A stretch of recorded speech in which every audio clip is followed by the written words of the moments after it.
Hello everyone, I'm Mr. Night Story, and welcome to tonight's journey toward peaceful sleep. If you're enjoying this content, I would be so grateful if you could take a moment to like this video. I'd also love to hear from you. Please feel free to share in the comments where you're watching from and what time it is there. Your kind support truly helps me continue creating these relaxing experiences for you. Now please make yourself comfortable as we gently begin tonight's journey to restful sleep. When I think back to that summer of 2018, I can still feel the weight of the forest pressing down on me. The thick, humid air carrying a silence that didn't feel right.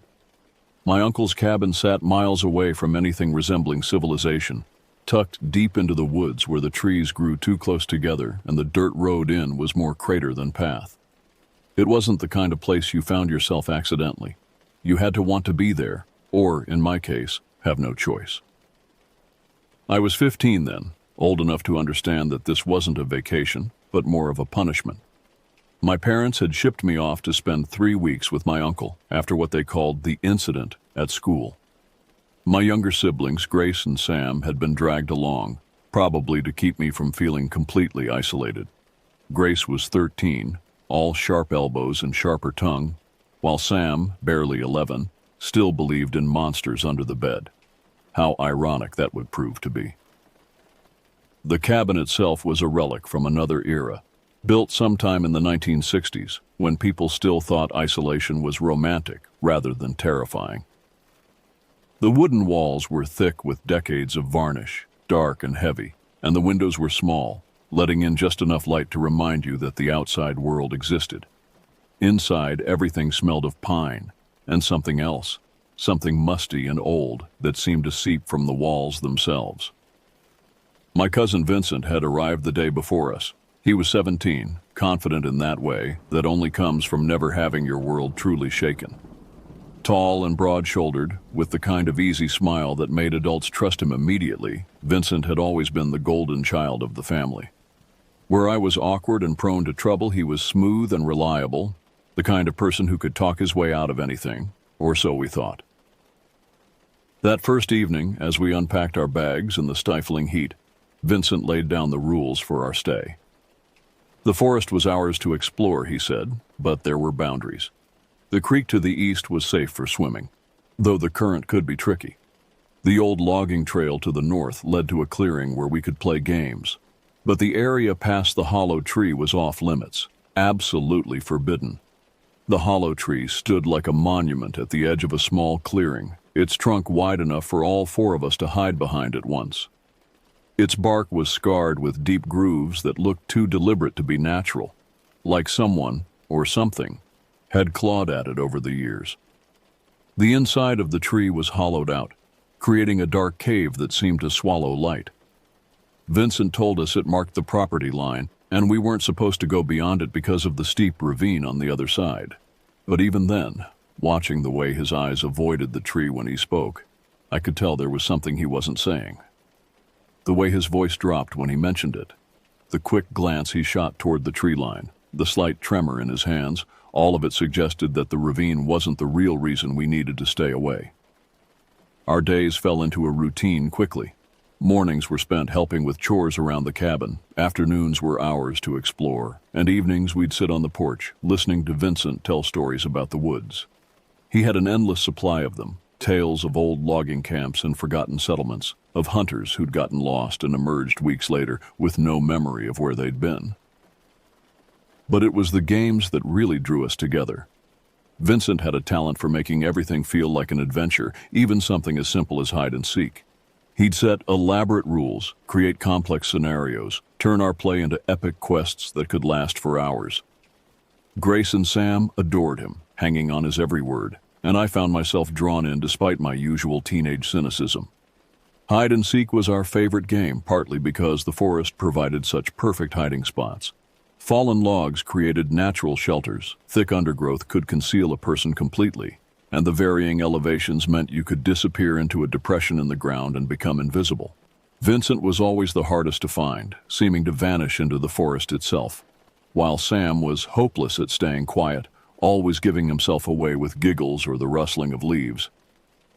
But there was an unspoken understanding about the boundaries. We might venture farther from the cabin during the day, but we always stayed well away from the hollow tree. It stood there at the edge of our playground, a constant reminder that our freedom had limits. Sometimes I'd catch myself staring at it, wondering what lay beyond, but Vincent's warnings echoed in my head, and I never quite worked up the courage to investigate. The forest around the cabin was alive during the day, filled with the sounds of birds and insects, the rustle of small animals moving through the underbrush. Squirrels chattered in the trees, woodpeckers drummed against dead bark, and somewhere in the distance, you could always hear the gentle murmur of the creek. It felt safe, normal, the kind of place where children could play without worry. But as the sun began to set each day, something changed. The sounds would fade, one by one, until an unnatural quiet settled over everything. The birds would stop singing, the insects would fall silent, and even the ever-present buzz of mosquitoes would disappear. It was during these evening hours that the forest felt different, heavier, as though it was holding its breath. The evening that changed everything started like all the others. The sun was sinking low, turning the sky a dusky orange, and the woods were beginning their nightly transformation from welcoming playground to something more ominous. Vincent suggested we play one last game of hide-and-seek before heading inside, and as usual, I volunteered to be the seeker. I didn't mind the role. There was something satisfying about the hunt, the methodical process of searching every potential hiding spot. I positioned myself against the old oak tree near the cabin, squeezing my eyes shut and beginning the familiar countdown. 1, 2, 3. My voice echoed slightly in the clearing, and I could hear the others scattering, their footsteps growing fainter as they sought their hiding places. The forest seemed to lean in around me as I counted, the shadows growing longer and deeper with each passing second. 18, 19, 20. Ready or not, here I come. I opened my eyes and immediately felt that first prickle of unease. The forest had gone quiet, too quiet. The usual evening sounds, the rustling of leaves, the distant call of a night bird, the gentle creaking of branches, all of it had vanished. It was just me and the sound of my own breathing, sharp and loud in the unnatural silence. I shook off the feeling, attributing it to the natural nervousness that always came with being alone as darkness approached. The game had to go on, and I had a reputation to maintain as the family's most persistent seeker. I started with the obvious spots first, the fallen log where Sam liked to hide, the cluster of thick bushes where Grace often crouched. But both spots were empty, not even a sign that someone had been there recently. Moving deeper into the forest, I called out their names, my voice seeming to fall flat against the trees. Grace, Sam, Vincent. The silence that followed was absolute, as though the forest had absorbed my words completely. I found Sam first, his bright red sneakers giving him away from behind a boulder. He emerged with his usual grin, but I noticed his eyes darting nervously toward the darkening trees. Grace was trickier, tucked into the hollow of an old tree root, but a flash of her yellow t-shirt caught my eye. She crawled out, brushing dirt from her clothes, but like Sam, she seemed on edge, constantly looking over her shoulder. "Where's Vincent?" she whispered, and I realized that in all my searching, I hadn't found a single trace of our cousin. "Vincent!" I called, louder this time, my voice carrying further into the darkening woods. No response. The three of us stood there in the growing gloom, the familiar forest suddenly feeling vast and threatening around us. We searched for Vincent for what felt like hours, though it was probably only 20 minutes. The sun had almost disappeared, leaving us with just the pale light filtering through the canopy. Sam was getting scared, staying close to my side and jumping at every small sound. Grace was trying to maintain her usual tough facade, but I could see the worry in her eyes. "Vincent!" we called in unison, our voices creating an eerie chorus that seemed to bounce back from the trees wrong, distorted somehow. The hollow tree loomed ahead of us, its dark opening like a mouth in the twilight. We'd avoided it all week, but now it seemed like the only place left to search. "Maybe he's hiding behind it," Grace suggested, though her voice lacked conviction. We approached slowly, our feet crackling on the dried leaves and fallen branches. The temperature seemed to drop with each step, and the shadows around the tree were deeper, more absolute than they should have been. As we drew closer, I caught a glimpse of movement from the corner of my eye. There, standing just beyond the hollow tree, was a figure. My heart leaped with relief. "Vincent," I called out, starting to run toward him, but something made me stop, some instinct that screamed danger. The figure was the right height, the right build, but something was wrong with the way it stood. Too rigid, too still, like a mannequin posed by an amateur. Its head was tilted at an odd angle, as though it were listening to something the rest of us couldn't hear. And when it turned toward us, my stomach dropped. It was Vincent's face, but wrong. The features were all there, but arranged slightly off, like a photograph that had been cut up and reassembled by someone who'd never seen the original. The smile was too wide, stretching across the face in a way that made my skin crawl. And the eyes, God, the eyes were the worst part.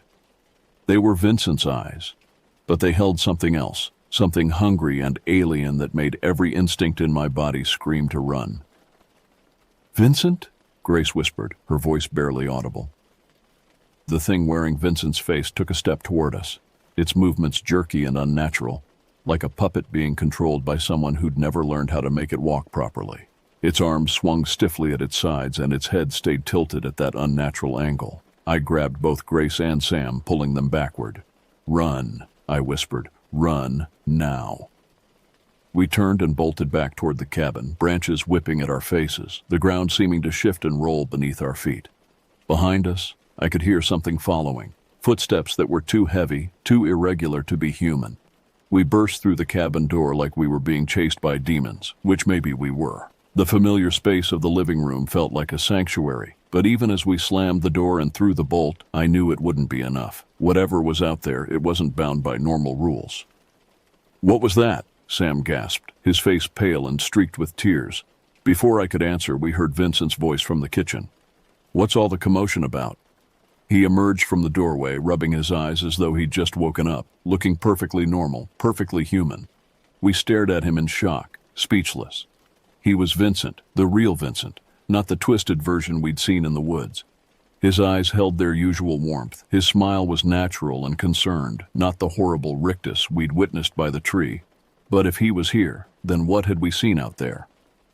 "We saw you," I managed to choke out, "in the woods, by the hollow tree." Vincent's expression changed instantly. The color drained from his face and his eyes darted to the windows. For a moment he looked like he might deny it, make up some rational explanation. But then his shoulders sagged, and I saw real fear in his eyes. "Lock everything," he said, his voice low and urgent. "Every door, every window. Don't make a sound." The transformation in him was complete. Gone was the confident teenager who'd been leading our adventures all week. In his place was someone who understood exactly what kind of danger we were in. We scrambled to follow his instructions, racing from room to room, checking every possible entry point. The cabin had never felt so fragile, so exposed. The walls were just wood and glass, nothing that could really keep out something determined to get in. Vincent grabbed the old hunting rifle from behind the door, his hands shaking as he checked to make sure it was loaded. "What is it?" Grace whispered, her earlier bravado completely gone. "What's out there?" Vincent looked at her, then at Sam and me, and I could see him weighing his words carefully. Finally, he shook his head. "I don't know," he admitted. "But it's not the first time." The admission hung in the air like a physical weight. Not the first time. That meant this had happened before. That whatever was out there had been waiting, watching, perhaps for weeks or months or longer. The thought made my skin crawl. The idea that we'd been playing and laughing and exploring while something monstrous lurked just beyond our sight. Outside, the forest had fallen into complete silence. No wind, no insects, no night sounds of any kind. It was as though everything natural had fled, leaving only us and whatever was stalking us in the darkness. Night fell completely, and with it came the voices. They started soft, almost like whispers carried on a wind that didn't exist. At first I thought I was imagining them, but the way Grace's head snapped up and Sam pressed closer to my side told me they were real. "Grace?" came a voice from outside, sweet and familiar. It was our mother's voice calling like she did when it was time for dinner. "Come outside, sweetheart. It's time to come home." Grace's face went white and she shook her head violently. "That's not her," she whispered. "Mom's 300 miles away." But the voice was perfect, exactly right down to the slight rasp Mom got when she was tired. It called again, more insistent this time. "Grace, honey, what are you doing in there? Come out right now." The tone was shifting, taking on the edge Mom got when she was getting angry, when punishment was coming if we didn't obey immediately. Then Sam's name joined the chorus, called in Dad's voice. "Samuel, you get out here this instant. You know better than to hide from me." Sam was shaking now, tears streaming down his face. The voice was perfect, capturing Dad's disappointed tone exactly, the one that meant we were in real trouble. Vincent appeared at my shoulder, the rifle clutched in his white-knuckled grip. "Don't listen," he hissed. "Whatever it is, it's trying to get us to open the door. It's learning from us, copying the voices it thinks will work." But even as he spoke, I heard my own name being called in Vincent's voice, though Vincent was standing right next to me. The voices multiplied, overlapping and contradicting each other. Sometimes it was Mom calling for Grace, sometimes it was Dad demanding Sam come outside, sometimes it was Vincent calling my name with increasing desperation. But then other voices joined in, voices of teachers, friends, relatives, all of them begging and demanding and threatening, all of them trying to convince us to step outside. The worst part was how real they sounded. Not just the voices themselves, but the emotions behind them. I could hear genuine concern in Mom's voice, real anger in Dad's, authentic fear in the version of Vincent that was calling to me. Whatever was out there had studied us, learned not just how our family sounded, but how we related to each other. As the hours dragged on, the voices grew more sophisticated, more personal. They began referencing specific memories, inside jokes, private conversations. Mom's voice told Grace about the time she'd broken the lamp and never confessed. Dad's voice reminded Sam about the promise he'd made about cleaning his room. It was as though our own memories were being turned against us. "How does it know these things?" Grace whispered, covering her ears with her hands. Vincent looked grim, his eyes never leaving the windows. "I don't know," he said, "but it's been watching us, learning." The thought that we'd been observed, studied, cataloged like specimens made my stomach turn. The voices continued for hours, rising and falling like a twisted symphony. Sometimes they would stop completely, leaving us in that suffocating silence, and we'd begin to hope it was over. But then they would start again, more insistent than before, more desperate. Around what I guessed was midnight, they changed tactics. Instead of calling from outside, the voices seemed to come from inside the cabin itself. We'd hear Mom's voice from the kitchen, or Dad's from the bedroom, always just around the corner, always just out of sight. Vincent had us stay together in the living room, but the voices followed us even there. "I'm right here," Vincent's voice said from the corner of the room, though Vincent was sitting next to me. "Why won't you come to me?" The voice was hurt, confused, with just the right note of betrayal. If I hadn't been looking directly at the real Vincent, I might have believed it. Sam was the worst affected. At 11, he didn't have the same ability to rationalize what was happening. The voices of our parents calling to him were torture, and several times he tried to go to the door before we could stop him. "They need me," he sobbed. "They're scared. I have to help them." "It's not them," I kept telling him, holding him close. "Mom and Dad are safe at home. This is something else, something that wants to hurt us." But even as I said it, I wondered how long any of us could hold out against this psychological assault. Vincent told us what he could during the brief quiet periods. His family had been coming to this cabin for generations, and there had always been stories. Hunters who disappeared near the hollow tree. Hikers found days later with no memory of where they'd been. Children who wandered too far into the woods and came back different. "My grandfather used to say something lived in these woods," Vincent whispered, his voice barely audible. "Something old and hungry.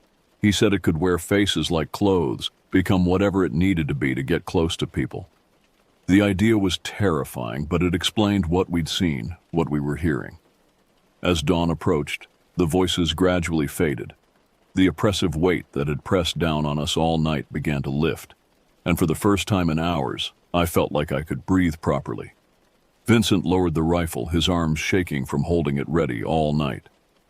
"It's over," he said, but his voice held no relief, only exhaustion and dread. For now.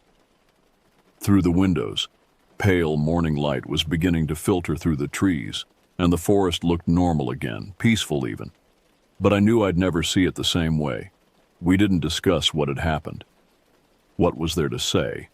That something inhuman had spent the night trying to lure us to our deaths using the voices of our loved ones? That we'd seen Vincent's face on something that definitely wasn't Vincent? That we were trapped in a nightmare that felt all too real? Instead, we focused on getting out. Vincent went to get the car keys from his room, but returned empty-handed, his face pale. "They're gone," he said simply.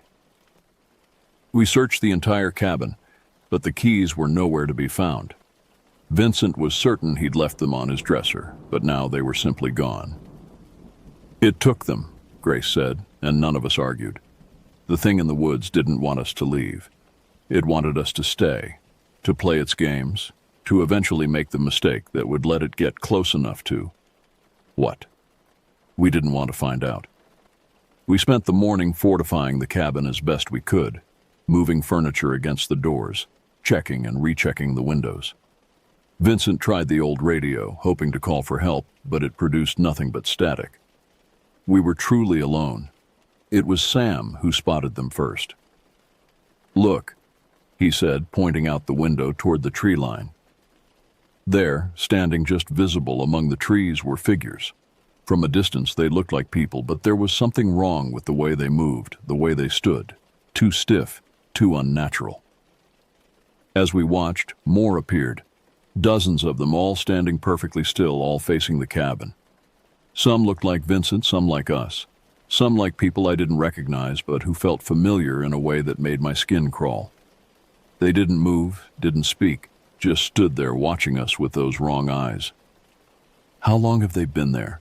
Grace whispered, but none of us had an answer. They could have been there all morning, or all week, or longer. They could have been watching us every day we'd been playing in the woods, learning from us, copying us, waiting for their moment.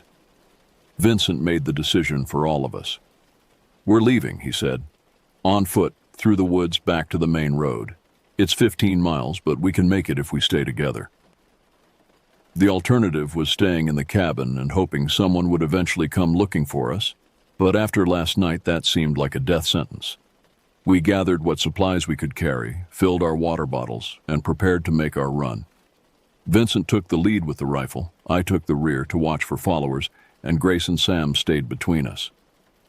As we opened the door, the figures in the tree line didn't move, but I could feel their attention like a physical weight. We made it to the main road as the sun was setting, exhausted and dehydrated but alive. A passing truck picked us up, and the driver didn't ask many questions about why 4 kids were hiking alone in the middle of nowhere. We told our families we'd decided to cut the trip short, that Vincent had gotten homesick. But I still dream about those woods sometimes. I dream about the hollow tree and the thing that wore Vincent's face. I dream about the voices calling to me in the dark, promising everything would be okay if I just opened the door. And sometimes, when I'm walking alone at night, I think I hear familiar voices calling my name from the shadows. I know it's just my imagination, just the lingering trauma of those few terrible days. But I never answer, and I never look back. Because somewhere deep in those dark woods, past the hollow tree, something is still waiting, still watching, still learning how to be human. And maybe, just maybe, it's gotten better at it.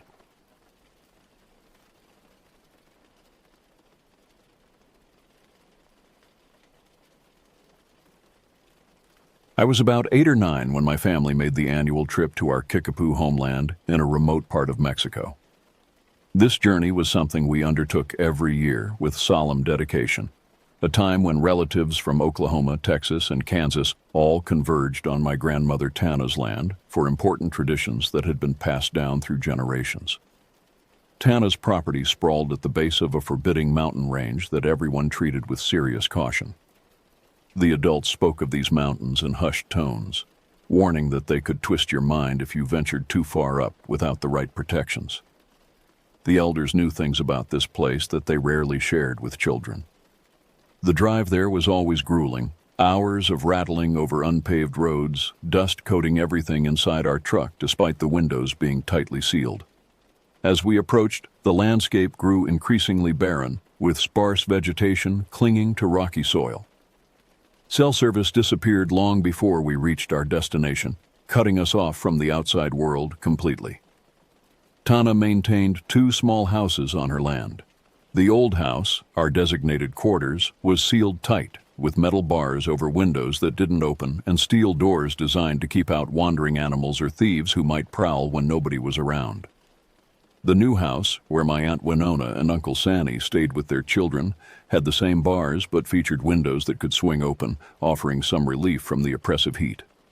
My mother, Nita, and father, Atohi, settled my 2 sisters, Amma and Winona, and me in the old house.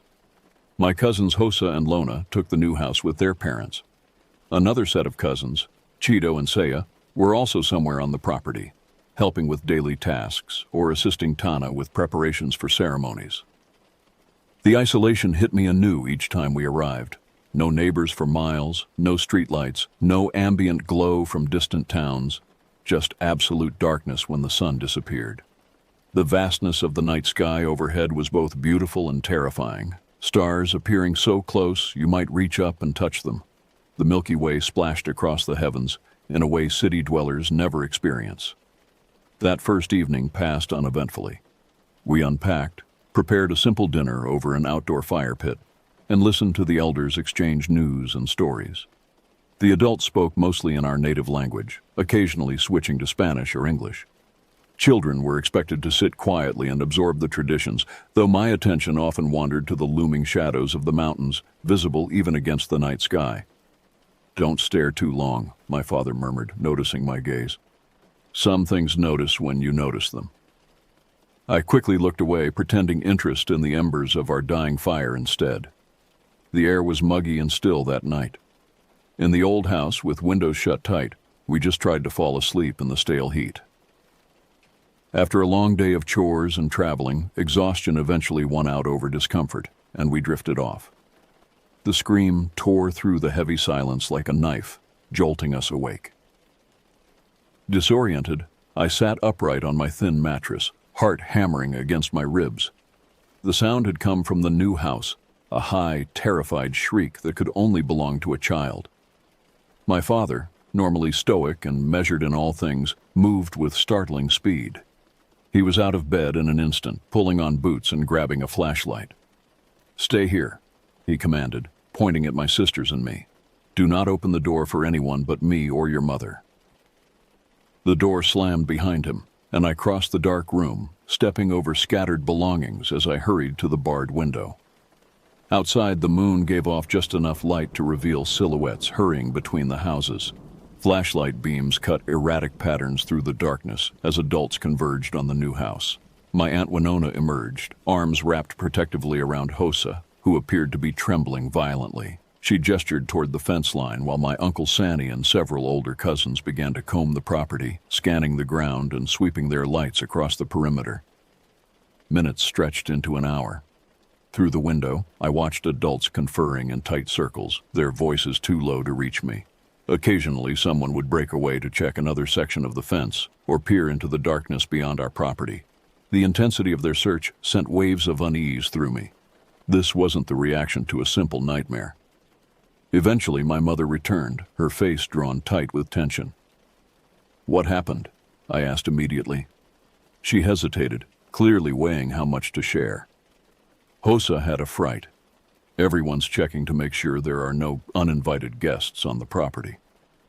"Was it an animal? A coyote?" my sister Amma asked from her corner. "No," Mother replied too quickly. "Try to get some sleep now. Your father and the others will handle this." But sleep remained elusive for hours as I listened to the continued movement outside. Footsteps circling the house, Voices calling to each other, the distant beam of flashlights sweeping across our window every few minutes. Morning revealed exhausted adults with dark circles under their eyes. They moved sluggishly, pouring extra coffee and speaking in low tones that halted whenever children approached. The atmosphere was charged with unspoken tension. I cornered my cousin Lona near the water pump, determined to learn what had happened. "Hossa saw someone," he said, voice dropping to barely above a whisper. He fell asleep near the open window in the new house. Something woke him. He said he felt someone touching his face. The hair on my arm stood up as Lona continued. He opened his eyes and saw an old woman. She had pressed her head between the bars of the window and was staring down at him. Her hair was long and gray, and it brushed his cheek. He said she was smiling. "Maybe he dreamed it," I suggested, though the explanation sounded hollow even to my own ears. Lona shook his head firmly. "He wasn't dreaming. Everyone took it seriously. They searched the whole property." Feeling increasingly unsettled, I sought out my cousin Cheeto, who had been among the adults searching the grounds. He was hauling water for the day's cooking, his movements mechanical with fatigue. "Did you find anything last night?" I asked, trying to sound casual. Cheeto paused, setting down his bucket. His eyes darted toward the adults before he answered. "Footprints," he said finally, "by every window on both houses. Bare feet in the dirt, smaller than any of ours. They led away from the houses, toward the mountains." My stomach clenched. Someone circled both houses in complete darkness, without a light? Cheeto nodded grimly. Without stumbling once from what we could tell, the prints were deliberate, steady. I glanced toward the mountains looming in the distance, their peaks hazy in the morning light. The idea that someone or something had come down from those forbidden slopes and walked methodically around our sleeping quarters made my insides turn cold. "Don't go wandering off alone while we're here," Cheeto warned, his voice unusually serious for a teenager. "Not even during daylight." The following days brought a forced normalcy. We continued with the intended purpose of our gathering, helping Tana prepare for the seasonal ceremonies, maintaining the property, and reconnecting with our heritage. But undercutting these activities was a current of vigilance that hadn't existed before. Adults began assigning tasks in pairs or groups. Children were kept closer to the houses. The older boys took turns keeping watch during daylight hours. At night, the men organized shifts, maintaining a constant presence outside both houses. 3 days after Hossa's encounter, my sister Amma and I were gathering kindling for the evening fire. We walked along a narrow trail beside the new house, picking up dried branches and placing them in a canvas bag. The late afternoon sun cast long shadows across the property, and despite the heat, I felt a persistent chill between my shoulder blades. A rustle from beyond the fence line made us both freeze. It wasn't the light movement of wind through dry brush. This was heavier, deliberate, like footsteps dragging through the undergrowth. Amma's fingers dug into my arm. "Did you hear that?" I nodded, not trusting my voice. We stood motionless, straining to see through the dense scrub that marked the property boundary. Nothing visible moved, but the sensation of being observed intensified until I could barely breathe. "It's probably just a stray dog," I said finally, though I didn't believe it. Wild dogs move differently, with purpose and speed, not this slow, measured progression. We abandoned our half-filled bag and hurried back to the houses, looking over our shoulders every few steps. I reported what we'd heard to my father, whose face hardened as he listened. "Stay inside for the rest of the day," he instructed, picking up a heavy walking stick before heading toward the area we'd described. That evening, huddled around the outdoor fire pit for dinner, Aunt Winona described her own unsettling experience. She'd been hanging laundry when she noticed a figure standing motionless at the fence line, partially obscured by a gnarled mesquite tree. "I thought it might be one of the neighbors from the distant farm," she explained, her voice tight. I called out a greeting in Spanish, then in our language. They didn't respond, just watched. "What did they look like?" Uncle Sanny asked. I couldn't see clearly, the sun was setting behind them, but it seemed to be an older woman, very thin. When I took a few steps closer, she disappeared, not running away, just gone between one blink and the next. After this account, new rules were established. No one was to be alone outside, even during daylight hours. Windows would remain closed and locked in both houses, despite the suffocating heat this would cause. Protective herbs were burned at the perimeter of the property, filling the air with pungent smoke that made my eyes water. That night, unable to sleep in the sweltering old house, I crept from my mattress to sit near the doorway, hoping to catch some air from the crack beneath it. Voices drifted from outside, my mother and Tana speaking in low tones as they sat on the porch steps. "This isn't the first time," Tana was saying, her weathered voice barely audible. "You remember the incident when you were young? With your cousin?" "I was hoping it was an isolated occurrence," my mother replied. "It's been so many years. The mountains don't measure time as we do." Tana's tone carried decades of hard-earned wisdom. "What dwells there has patience beyond our understanding. Should we leave early? Take the children home?" There was a long pause before Tana answered. "Perhaps. But running sometimes attracts pursuit. If we leave before completing what we came for, we may carry something back with us that doesn't belong in your world." Their conversation shifted to preparations for the next day's ceremony. But sleep eluded me entirely now. What had happened to my mother's cousin? Why hadn't these stories been passed down to us children? The next morning, observing the adults more carefully, I noticed new precautions being taken. Uncle Sanny hammered additional reinforcements onto the window bars of both houses.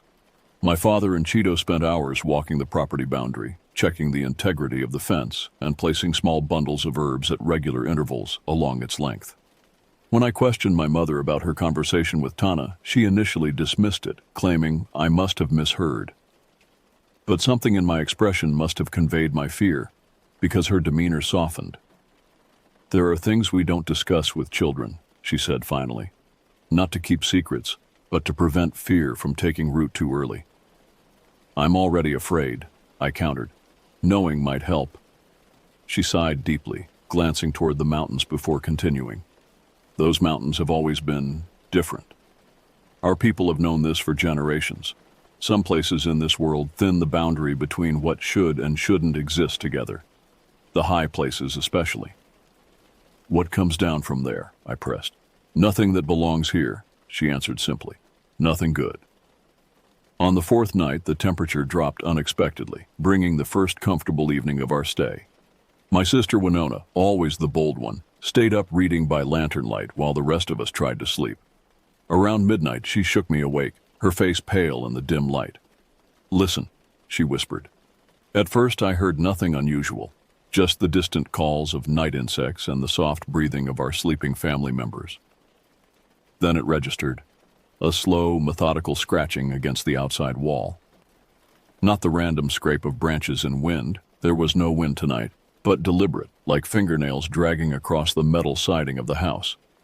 Winona extinguished the lantern and pressed herself against the window, trying to see through the narrow gaps in the bars. I joined her, my heart thundering so loudly I was certain it would give us away.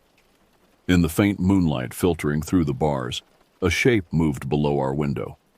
Hunched and irregular, with something that caught the silver light. Hair, I realized with mounting horror. Long, stringy hair that seemed to float slightly, as though suspended in water rather than air. The figure paused directly beneath us, and for one terrible moment, I thought it would look up. Instead, it continued its slow circuit of the house, one hand trailing along the wall, nails scraping against metal in that rhythmic pattern we'd heard. "Should we wake everyone?" I breathed, barely audible. Winona shook her head minutely. "It knows we're watching now, if we make noise." She didn't finish the thought, but the implication was clear. Drawing attention might be exactly what it wanted. We remained frozen at the window until the scratching faded around the far side of the house. Only then did Winona pull me away from the glass. "We need to tell the adults in the morning," she said, her voice steadier than I expected. "But not now, not in the dark." By morning, the entire camp was on edge. Cheeto had taken it upon himself to stay up through the night, patrolling with a flashlight and an old hunting rifle. He reported seeing nothing, but the scratches on the metal siding of the old house were unmistakable, 4 parallel lines repeating at regular intervals all the way around the structure. Uncle Sanny intensified his burning of protective herbs, creating a haze around the property that made breathing difficult but somehow felt necessary. Tana barely slept, dividing her time between guiding various family members through daytime ceremonies and reinforcing spiritual protections after dark. Our final evening arrived with a mixture of relief and dread. Most of our ceremonial obligations had been fulfilled, and preparations were underway for departure the following morning. The atmosphere was tense but hopeful, just one more night to endure before returning to the safety of our distant homes. I was helping carry dishes from dinner to the wash basin when a scream erupted from the new house. Not the startled cry of a child this time, but the genuine terror of an adult. My cousin Saya, 18 and usually unflappable, burst through the door, her face drained of color. "There's someone at the window," she gasped. "A hand. I saw a hand on the bars." Every adult mobilized instantly. Uncle Sanny and my father approached the new house from different angles, while others formed a protective circle around the children. Flashlight beams cut through the gathering darkness, scanning windows and the nearby fence line. By the time they reached the window, Saya had indicated there was no one there, but evidence remained. Muddy handprints on the wall beneath the window, smeared downward, as if someone had clung to the surface while peering inside. The prints were small, with elongated fingers that seemed too thin for human hands. "Everyone inside," Tana commanded, her authority absolute in that moment. "No one leaves until dawn." We huddled in the old house that night, every available adult armed with whatever makeshift weapons could be found. Sleep was impossible as we listened to the sounds of the darkness. Every creak, every whisper of wind transformed into potential danger in our heightened state of awareness. Near dawn, when the sky had just begun to lighten from black to deep blue, a soft tapping started at each window simultaneously. Tap, tap, tap. Pause. Tap, tap, tap. As though multiple visitors were coordinating their efforts, surrounding us completely. No one moved. No one spoke. We sat in rigid silence as the tapping continued for what felt like hours, but was probably only minutes. When it finally stopped, the silence felt even more threatening than the noise had been. First light revealed fresh evidence of our night visitors. Uncle Sanny found footprints, dozens of them, circling both houses in patterns that made no logical sense. Some tracks overlapped others, as if multiple individuals had paced the same routes repeatedly throughout the night.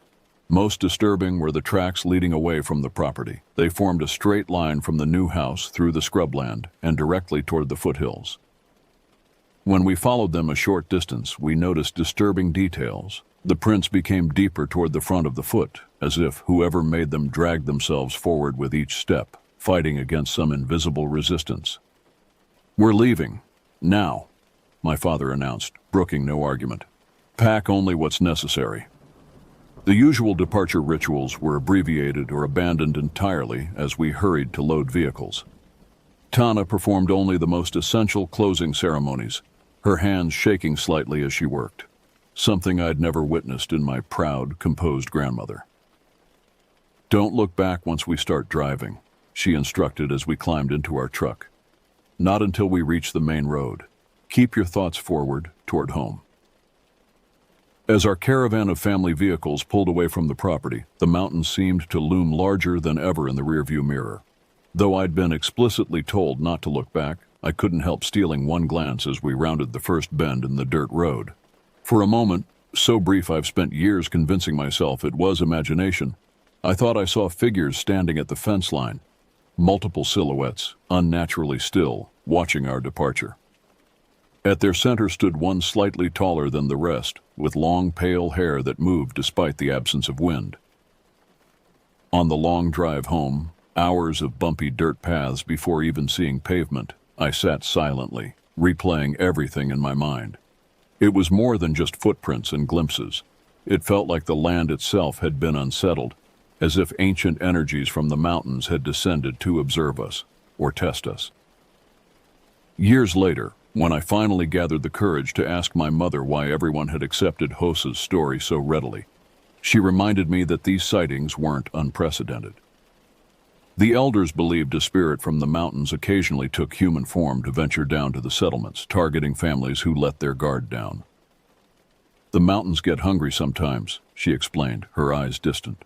Not for food as we understand it, for attention, for fear, for belief. Is that why we don't go back anymore? I asked. Our annual trips had ceased after that summer. She nodded slowly. Tana said the balance has shifted. What sleeps in those peaks is more awake now than it has been in generations. Until it settles again, that place isn't safe for us. Even now, decades later, I don't enjoy discussing these events. The memory remains vivid. The scratching on metal walls, the muddy handprints, the footprints leading toward the mountains. Sometimes I catch myself avoiding windows after dark, drawing curtains tight and checking locks twice before bed. Some places in this world stand apart from ordinary reality. The mountains of my grandmother's homeland are such a place, where ancient things stir and sometimes reach down to remind us of their presence. The thought alone makes me reluctant to peer through glass after nightfall, half expecting to find pale fingers gripping the frame or hollow eyes staring back from the darkness. What haunts me most isn't what we saw, but what we nearly became. Another story whispered among elders, never shared with children until they too encounter what waits in the high, forbidden places where the old powers never truly sleep.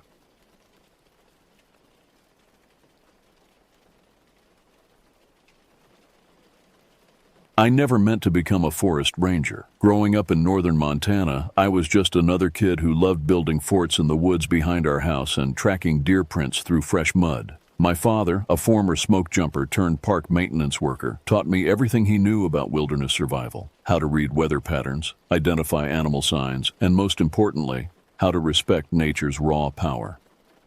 After bouncing between jobs after college, I landed a seasonal position at Glacier National Park. Something clicked that first summer. Maybe it was the way morning mist clung to the ancient pines, or how elk calls echoed through pristine valleys at dusk. Whatever it was, I knew I'd found my calling. 15 years later, I was still there, having worked my way up to senior ranger.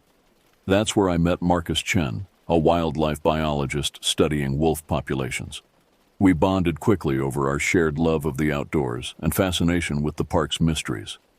Marcus had this way of looking at things scientifically while maintaining a sense of wonder. Nature always has another secret to show us, he'd say, scribbling observations in his ever-present journal. Sarah Blackwood joined our team 3 years later as the park's new veterinarian. She brought a fresh perspective and sharp wit that made those long patrol shifts fly by. The three of us became inseparable, sharing coffee at the ranger station and trading stories about our strangest encounters in the wilderness. We thought we'd seen everything the forest could throw at us. We were wrong. The day everything changed started with an urgent call from Marcus. Several elk herds had suddenly abandoned their traditional grazing grounds in the northwest section of the park. More concerning were the reports from hikers about unnatural silence in the area. No birds, no insects, not even wind in the trees. Something scared them away, Marcus said, spreading maps across my desk. The pattern was obvious and disturbing. Every animal in the region had shifted their migration routes to avoid a roughly circular area about 3 miles in diameter. Sarah joined our planning session, bringing her own troubling observations. The wolves are acting strange, she said, frowning at our maps. Not just cautious, terrified. I've never seen anything like it. We planned the patrol meticulously, perhaps because we all sensed this wasn't going to be routine. 3 days of supplies, though we only planned to be out for 1. Emergency beacons, satellite phones, first aid kits. I packed my sidearm, standard procedure, though I'd rarely needed it except for warning shots to scare off aggressive wildlife. The weather forecast showed clear skies and mild temperatures, but something felt off. I caught Marcus double-checking his gear, something I'd never seen him do in all our years working together. Sarah insisted on coming with us, despite usually preferring to stay at the research station. Someone needs to patch you two up when you do something stupid, she joked, but her smile didn't reach her eyes. We set out at dawn, the morning air crisp and clean. The first few miles followed established trails, winding through towering pines and across crystal-clear streams. Marcus pointed out fresh wolf tracks, and we stopped occasionally so he could document signs of recent animal activity. Everything seemed normal enough. But as we pushed deeper into the northwest sector, things began to change. The familiar landscape seemed to shift, becoming somehow older, more primordial. The trees grew closer together, their branches interlacing overhead until barely any sunlight filtered through. The ground beneath our feet felt different too, spongier, almost hollow in places. The silence hit us about 4 miles in. One moment we were in a normal forest, with all its usual ambient sounds, wind in the trees, birds calling, squirrels chattering. The next moment, nothing. The transition was so sudden it stopped us in our tracks. Marcus checked his instruments, made notes in his journal. Always the scientist, even when facing the inexplicable. Temperatures dropping, Sarah noted, checking her thermometer. It was true, the air had grown noticeably cooler, though the sun was now high overhead. The vegetation changed too. The familiar pine needles and forest grass were giving way to strange pale fungi and moss that seemed to glow with a faint, sickly phosphorescence.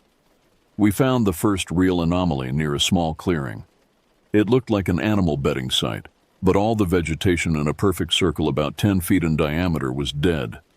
Not just dead, desiccated, as if all moisture had been suddenly extracted. Marcus took samples while I photographed the site. None of us spoke much. The silence seemed to demand silence in return. The first sign that something was truly wrong came late in the afternoon. We'd veered off the main trail to investigate what looked like unusual markings on some trees. Marcus was ahead of me, pushing through a thick patch of undergrowth when he suddenly stopped dead in his tracks. "James," he called, using my first name, something he never did on duty. "You need to see this." I pushed through the brush to join him, Sarah close behind. The sight made my breath catch in my throat. We'd stumbled into what looked like a kill site, but not like any I'd seen in 15 years of ranger work. The ground was torn up in a circle about 20 feet wide, as if something massive had been thrashing around. Tree bark was stripped clean from the surrounding trunks, not in the usual bare height marks, but all the way up to 15 or 20 feet. But it was the carcass that made my skin crawl. What was left of it anyway? It had been an elk, judging by the size and what remained of the hide. But it hadn't been eaten. It had been arranged. The bones were laid out in a deliberate pattern, forming what looked disturbingly like an arrow, and it was pointing deeper into the woods. "Mountain lion wouldn't do this," Sarah muttered, her veterinarian's mind trying to make sense of what we were seeing. "Bears don't. Nothing we know does this," I finished for her. The worst part was the smell. Not the usual decay you'd expect, but something chemical, almost sweet, like fermented fruit mixed with copper. It made my head swim just breathing it in. We should have turned back. Every instinct I'd developed over years in the wilderness was screaming at me to get out of there. But we were rangers, and if there was something dangerous in these woods, we had a responsibility to investigate. The forest had changed around us. The familiar landscape seemed to twist into something alien. The trees grew closer together, their branches interlacing overhead until barely any sunlight filtered through. The ground beneath our feet felt spongier, almost hollow in places. We found more signs as we pushed forward. Claw marks on trees that didn't match any known predator. Patches of fur that seemed to shimmer with an oily iridescence when the light hit it right. And the tracks? God, the tracks. They started as what looked like bear prints, but as we followed them, they changed, lengthened. The claw marks grew longer, more articulated, almost like fingers. The temperature dropped rapidly as the sun began to set, far faster than normal for the season. Our breath came out in thick white clouds, and frost started forming on the surrounding vegetation, despite it being well above freezing just minutes before. That's when we heard it, a sound that didn't belong in these woods or anywhere else in the natural world. It started as a low hum, almost subsonic, more felt than heard. Then it shifted into something like whale song, if whales could somehow sing in the mountains. Finally, it transformed into what I can only describe as laughter, but stretched and distorted, like a recording played at the wrong speed. The creature emerged from the gathering darkness like a tear in reality. One moment, there was just shadow between the trees. The next, something else. My brain struggled to process what I was seeing, trying to fit it into categories I understood: bear, elk, wolf, but it refused to conform to any of them.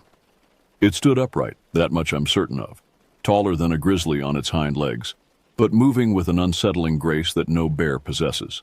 Its fur, if you could call it that, seemed to absorb light rather than reflect it, creating a void in the shape of an animal.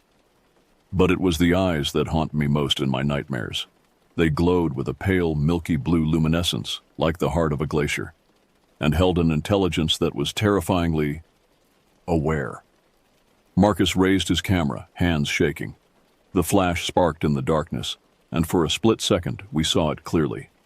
The creature's form seemed to shift and flow like smoke given solid form.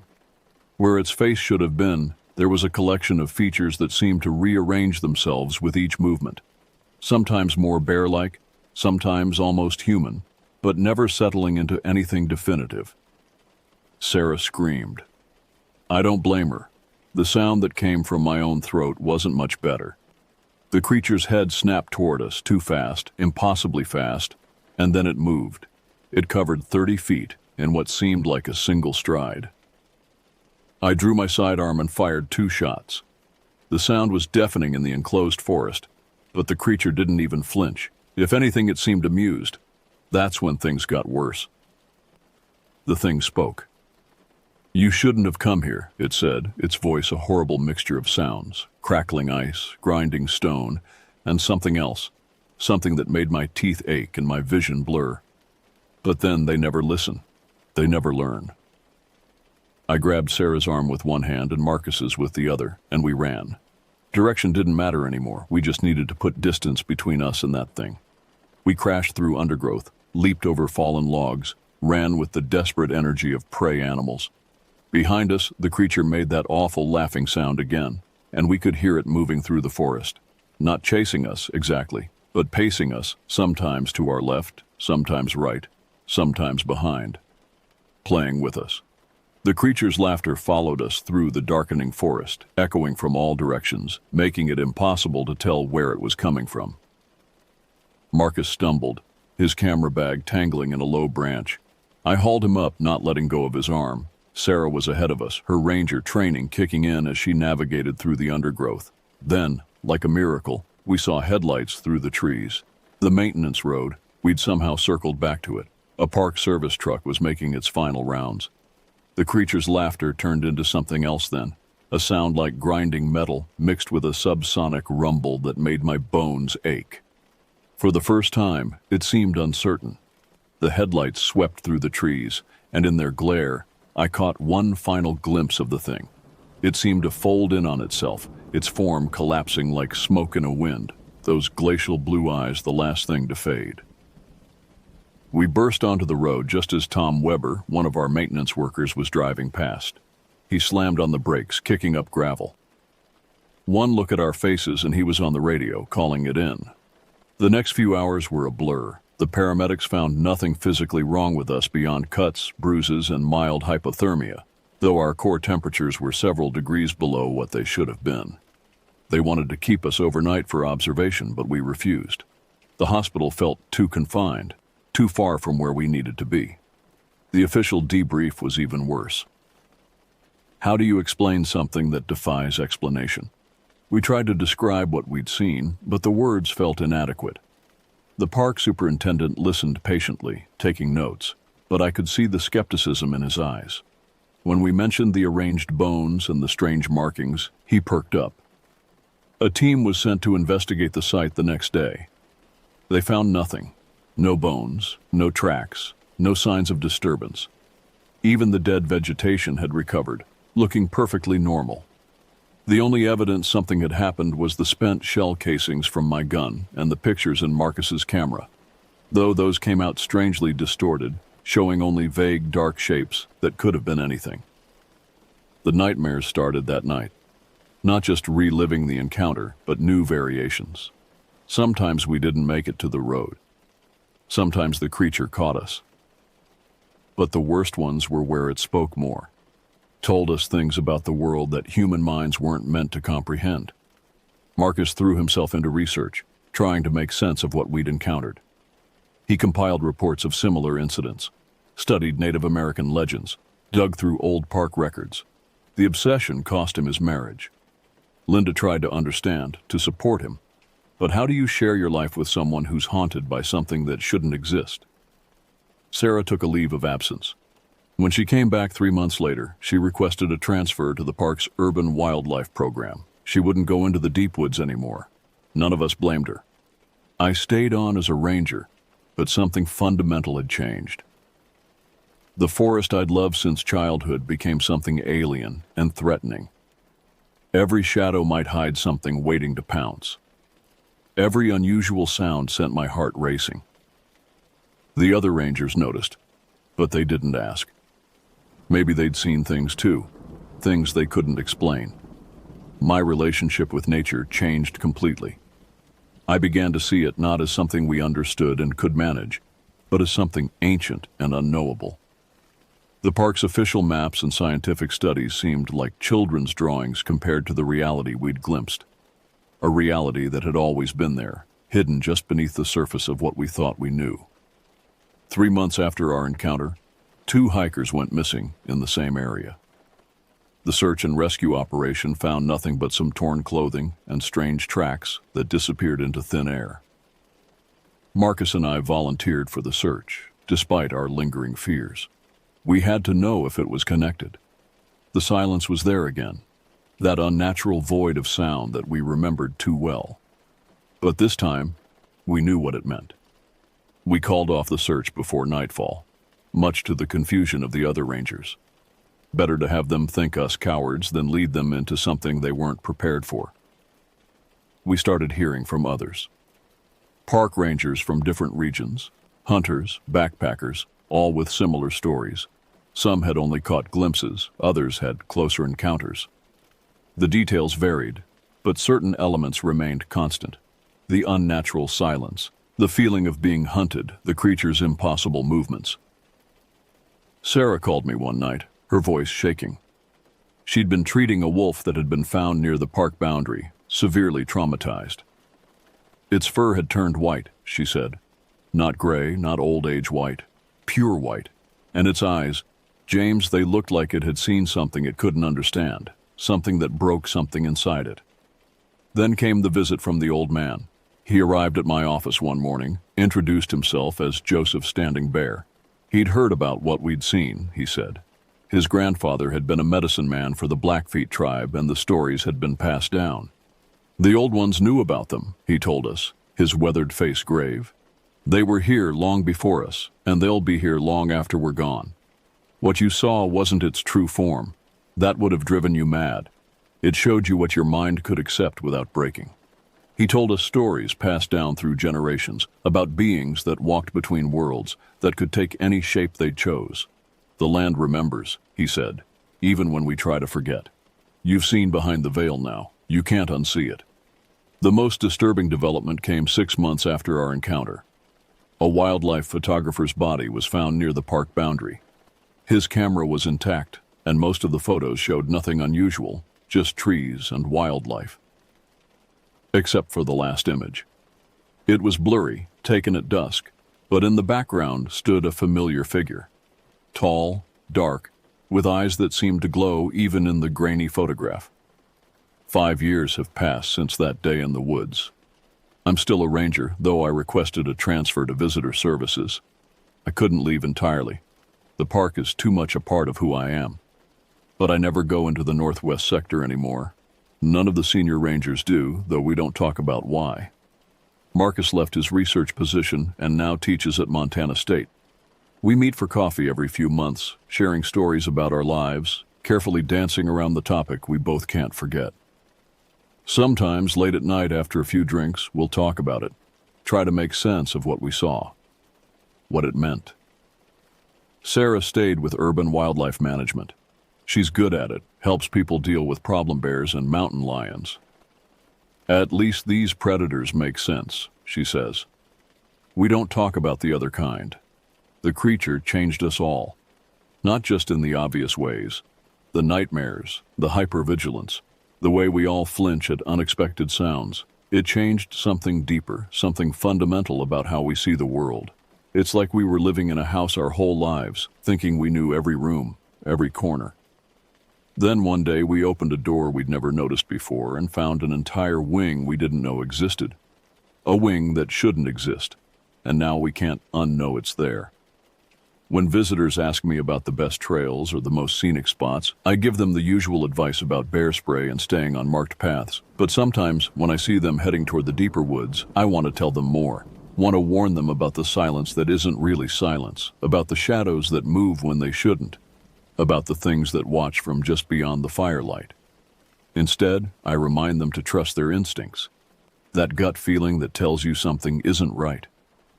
It's older than civilization, older than humanity itself. It's the voice of ancient memory warning us that we're not alone out here, that we've never been alone.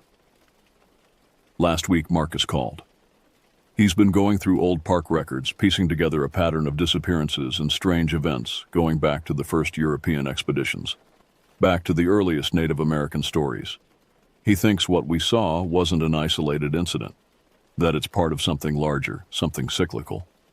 The park is changing, he told me, his voice tense. Or maybe it's always been this way, and we're just starting to notice. I don't know if he's right. Part of me hopes he isn't.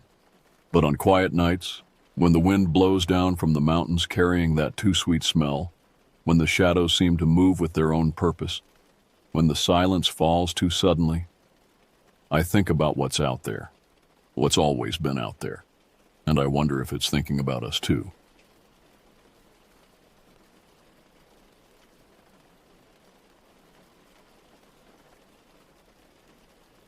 I never planned to become a serious hiker. Growing up in suburban Connecticut, the closest I got to nature was our meticulously maintained backyard and the occasional school field trip to local parks. But everything changed during my sophomore year of college when my roommate Dave convinced me to join the university's hiking club. "Come on, Mark," he'd said, tossing his worn Osprey backpack onto his bed. "You spend too much time in the computer lab. One weekend won't kill you." That first trip was to the Berkshires. Nothing too challenging, just a day hike up Mount Greylock. I remember standing at the summit watching the autumn clouds cast moving shadows across the valley below and feeling something shift inside me. The world seemed bigger somehow, more real than the artificial environment of lecture halls and fluorescent-lit corridors. After graduation, while my classmates were pursuing careers in finance and tech, I took a job as an environmental consultant in Portland, Oregon. The position paid less than what my degree in environmental science could have commanded in the private sector, but it gave me something more valuable: proximity to some of the most beautiful hiking trails in the country. Over the next 5 years, I built a life around the outdoors. My weekends were spent exploring the Pacific Crest Trail, mapping out new routes through Mount Hood National Forest, or leading guided hikes for local conservation groups. That's how I met Sarah and Mike, a married couple who shared my passion for the backcountry. Sarah was a wildlife photographer and Mike worked as a park ranger. They became my closest friends, the kind of people you could spend hours with around a campfire, sharing stories and planning future adventures. The trip that changed everything started as a simple idea during one of our regular Thursday night dinners at Sarah and Mike's place. We were looking at Sarah's recent photos from the Wallowa Mountains when Mike mentioned an old logging trail he'd heard about from one of the senior rangers. "It's not on any official maps," he said, spreading out a topographical survey across their dining room table. "But according to Tom, there's an old Forest Service cabin up there that hasn't been logged in the database. Could make for an interesting weekend expedition." I leaned over the map, tracing the faint pencil line Mike had drawn. The trail branched off from a main hiking route about 15 miles into the wilderness, following what looked like an ancient riverbed before disappearing into an unmarked section of the forest. "What's the elevation gain?" Sarah asked, already reaching for her camera gear. "About 3,000 feet over 7 miles, Mike replied. "But the real challenge is that no one's maintained the trail in decades. We'd be bushwhacking most of the way." We spent the next 2 weeks preparing meticulously. Mike pulled satellite imagery of the area, looking for natural landmarks we could use to navigate. Sarah researched local wildlife patterns. There had been increased bear activity in the region that season. I focused on our supplies, making sure we had enough emergency equipment to handle anything from a broken ankle to an unexpected storm. The night before we left, I double-checked my pack one final time. Topographical maps and compass, emergency satellite phone, first aid kit with extra supplies, 3 days of dehydrated meals, water filtration system, cold weather gear, headlamp with spare batteries, emergency shelter, bear spray. Everything looked perfect, but something felt off. Maybe it was the way the autumn wind rattled my apartment windows, or maybe it was just pre-trip jitters. Either way, I couldn't shake the feeling that we were about to step into something we weren't prepared for. We left Portland before dawn, Mike's Jeep loaded with our gear. The drive to the trailhead took 3 hours, the last 45 minutes on a dirt road that tested the vehicle's suspension. The morning was crisp, with thin clouds stretching across the sky like pulled cotton. Perfect hiking weather. The first few miles followed a well-maintained trail, winding through old-growth forest. The canopy above was so dense that sunlight reached the forest floor in distinct beams, like spotlights illuminating patches of moss and ferns. Sarah stopped occasionally to photograph interesting fungi or unique tree formations, while Mike consulted his GPS to ensure we stayed on course. "This is where it gets interesting," Mike said around noon, pointing to where the main trail curved east while our route continued north. The difference was immediate and striking. The path ahead was barely visible, choked with undergrowth and fallen trees. The forest felt different here too, older somehow, more primeval. We pushed through thick brush, using hiking poles to test the ground ahead of us. The atmosphere grew heavier as we progressed, the air becoming noticeably cooler despite the afternoon sun.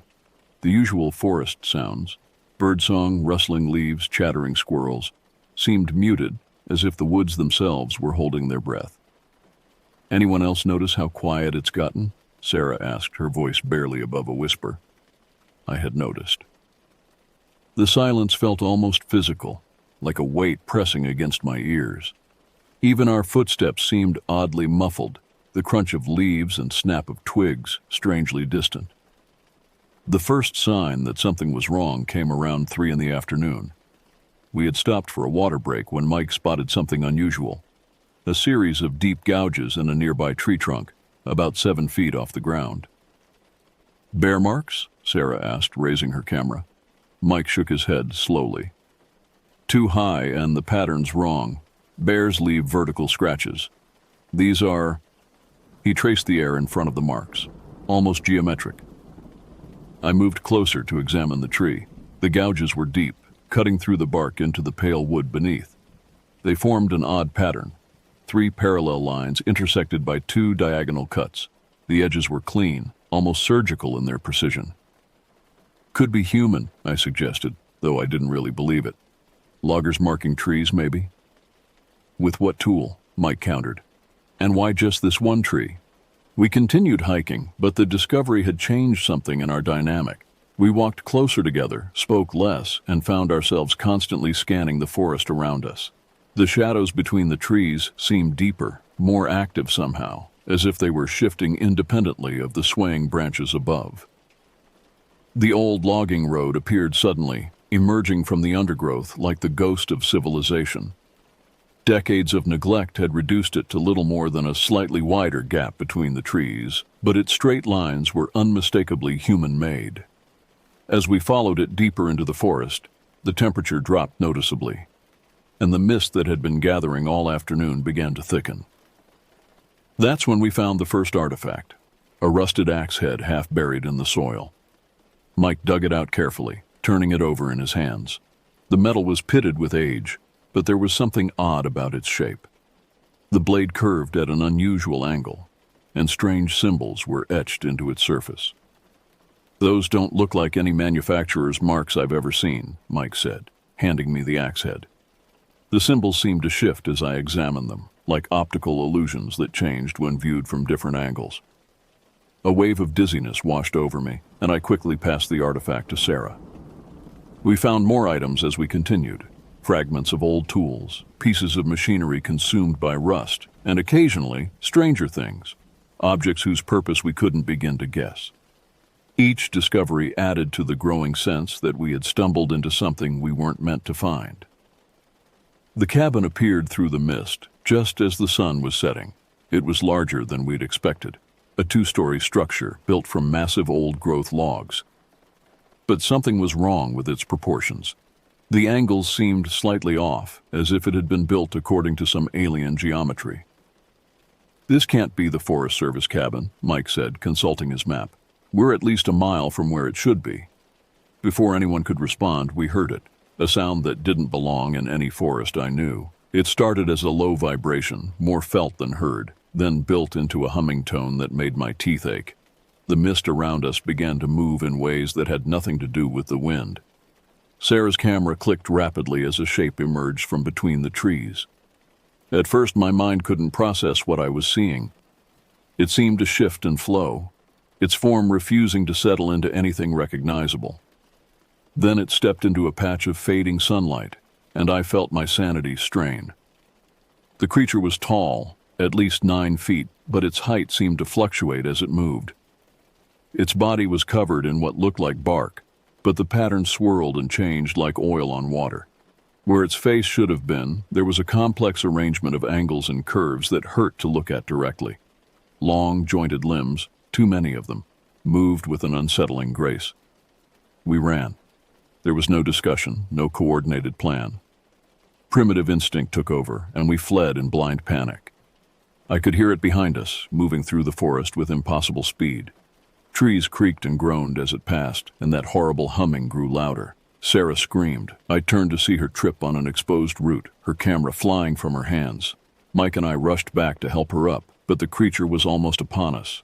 In the deepening darkness, its form seemed to blend with the shadows, making it impossible to tell where the forest ended and the entity began. Mike pushed us behind him and raised the bear spray. The creature hesitated, cocking its non-head in what might have been curiosity. Then it made a sound, not the humming from before, but a series of clicks and whistles that seemed to come from everywhere at once. The forest floor erupted with pale, thread-like growths that reached for our feet. Mike deployed the bear spray, creating a temporary barrier of caustic mist between us and the entity. We ran again, this time staying together, crashing through the underbrush with no thought for direction or stealth. We ran until our lungs burned and our legs threatened to give out. The humming had faded, but we couldn't be sure if we'd lost the creature or if it had simply grown tired of chasing us. When we finally stopped to catch our breath, nothing in the forest looked familiar. "Anyone still have their pack?" Mike gasped out. We had all lost our gear during the chase. Sarah's camera was gone, along with all our supplies and emergency equipment. We still had our flashlights and the clothes on our backs, but that was it. "The satellite phone," Sarah said between breaths. "It was in my pocket." She pulled it out, but the screen was cracked and dark. Dead. We spent hours stumbling through the darkness, using our flashlights sparingly to conserve batteries. The forest seemed to shift around us, landmarks appearing and disappearing, paths leading in circles. Several times we heard that distinctive humming in the distance, and once we saw lights moving between the trees, not flashlights, but something that pulsed with an organic rhythm. Dawn was breaking when we finally found the main trail. We practically ran the last few miles to the trailhead, our relief at seeing Mike's Jeep mixed with lingering terror that the creature might make one final appearance. The immediate aftermath was a blur of police reports and hospital visits. Sarah had sprained her ankle during the fall, and we all had numerous cuts and bruises from our headlong flight through the forest. The official report listed us as having gotten lost after dark and panicked. They found some of our abandoned gear, but claimed there was no sign of the cabin or any unusual markings on the trees. The long-term effects were more subtle but far-reaching. None of us slept well for months. I developed a persistent tremor in my hands that doctors couldn't explain. Sarah stopped doing wildlife photography, eventually switching to studio work. Mike requested a transfer to an urban park, leaving his backcountry duties behind. We tried to research what we had encountered, spending countless hours in libraries and online forums. We found scattered references to similar experiences in the area dating back to the early logging days. Stories of geometric markings on trees, unexplained structures, and encounters with something that defied description. Most had been dismissed as logging camp tales or hallucinations brought on by isolation. 6 months after our encounter, Sarah's damaged camera was found by another hiking group, miles from where she had dropped it. Most of the photos were corrupted, but a few remained intact. They showed the tree with its geometric scarring, the strange axe head with its shifting symbols, and a single blurry image of something tall and dark moving between the trees. The police claimed the photos were too damaged to be conclusive evidence of anything. Other stories began to reach us. A graduate student doing field research in the area disappeared for 3 days, then walked out of the forest with no memory of what had happened. Hunters reported unusual patterns of animal behavior, with entire sections of the forest seemingly devoid of wildlife. Park rangers found more geometric markings on trees, always in the same precise pattern we had seen. It's been 2 years since our encounter in those woods. I still hike, but never alone, and never in that part of the forest. The tremor in my hands comes and goes, usually worse when I think about what we saw. Sarah and Mike have moved to Colorado, putting as much distance as they can between themselves and those memories. Sometimes, on quiet nights, I pull out the single photo I kept, the one showing the geometric marks on the tree. The pattern seems different each time I look at it, though I know that's impossible. I've learned to live with the knowledge that something ancient and utterly alien shares our world, hiding in the deep woods where the old growth trees block out the sun. But what haunts me most isn't the memory of the creature itself, or even the thought that it might still be out there. It's the question that keeps me awake at night. Did we simply stumble upon something that had always been there, or did our presence somehow draw it out? And if it was drawn to us, what made us special? What made us worthy of its attention? I don't hike that trail anymore. But sometimes when the wind blows from the north and carries with it the scent of old-growth pine, I catch myself straining to hear that distinctive humming. Part of me, a part I'm not proud of, wants to go back, to understand what we encountered. The rest of me knows better. Some mysteries aren't meant to be solved, and some knowledge comes at too high a price. The forest keeps its secrets, and maybe, for our own sake, that's how it should stay.